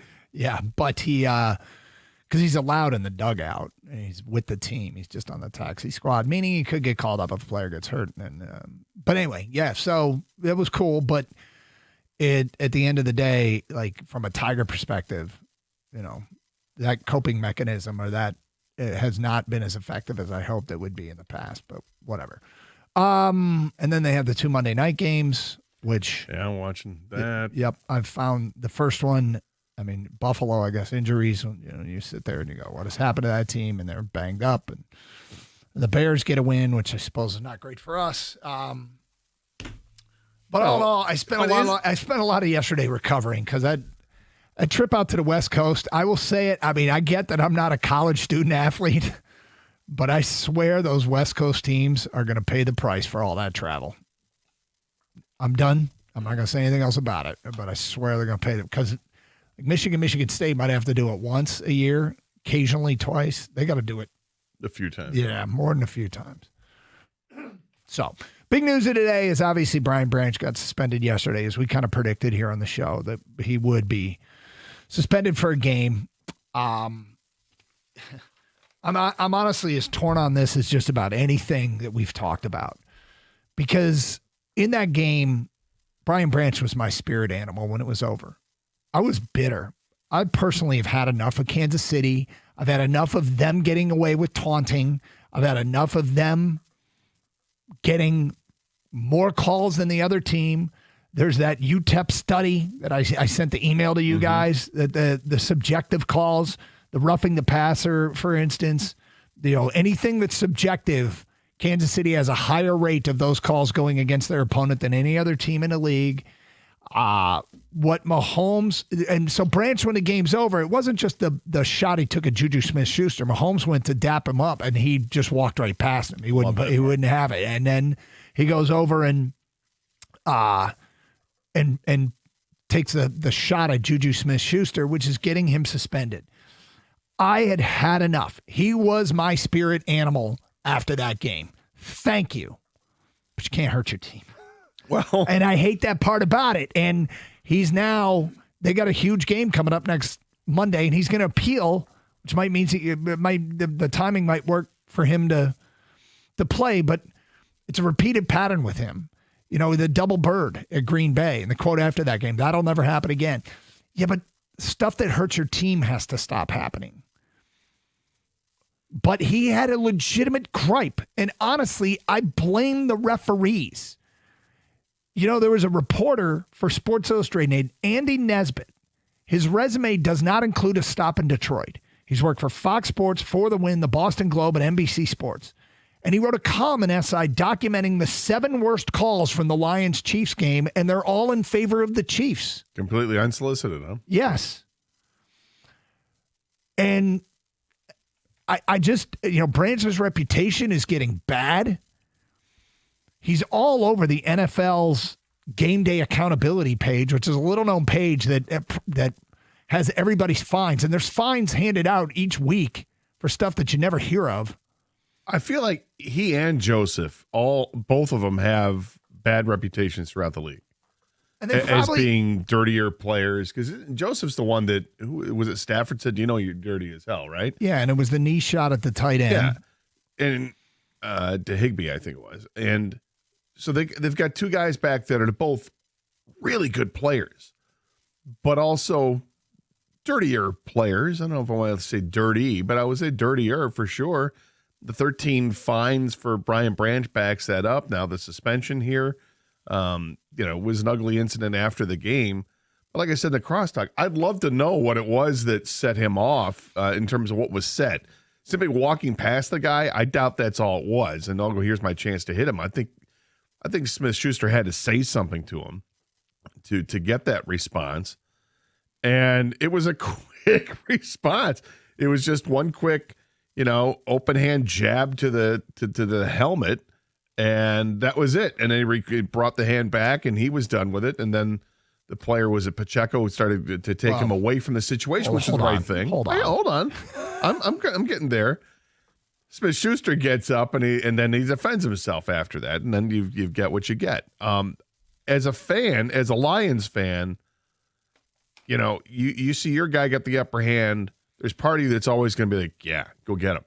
But then the reality is it's a move that's selfish and it's completely unnecessary, and it's going to result in something that's going to hurt the team because they can't just turn an eye, to something that was said or a gesture that was made and give you a fine. This was something physical. This was an altercation after the game that shouldn't have taken place. And, there's only so far as a fan that you can go to support that before you're like, oh, God, yeah, dude, you're going to face the music on this one. I mean, because Tampa's good. And he might, if he has to sit out that game, they could lose that game. They could lose that game. And if they lose that game, they're sitting there at 4-3, and they don't have one of their better players on defense. And, they don't lose back-to-back games typically, but this is a huge challenge for them coming up on Monday night. People are reacting, lining up. And I will tell you, he got voted Chump of the Weekend. Brian Branch, here in Detroit, before the suspension, got voted Chump of the Weekend. Champ and Chump are posting on our website, 971theticket.com. So I think Detroiters are torn on this. Maybe not. Those that voted him Chump clearly weren't. He did get champ votes, too, yesterday. He did. Well, it's funny how I'm looking at this now, and am I a little bit more sympathetic to him than I was a day ago after looking at a bunch of stuff that came out online with a bunch of videos and all the... They're so coddled. It's one of these things you're like, you can't do it. But, man. Yeah. Everybody wants to take a shot at the Chiefs. It's Carson Anderson, 97.1. Hey, is your garage door making some really strange noises, or maybe it's just not working as well as it used to? It's sluggish, and you're really kind of confused by what's going on. Don't get confused anymore. Get the guys who can fix it. It's Precision Garage Door Service. They'll come out, they'll diagnose the problem, they'll fix it right there in the spot. They've got expert technicians out there in the field with all the equipment necessary in their trucks to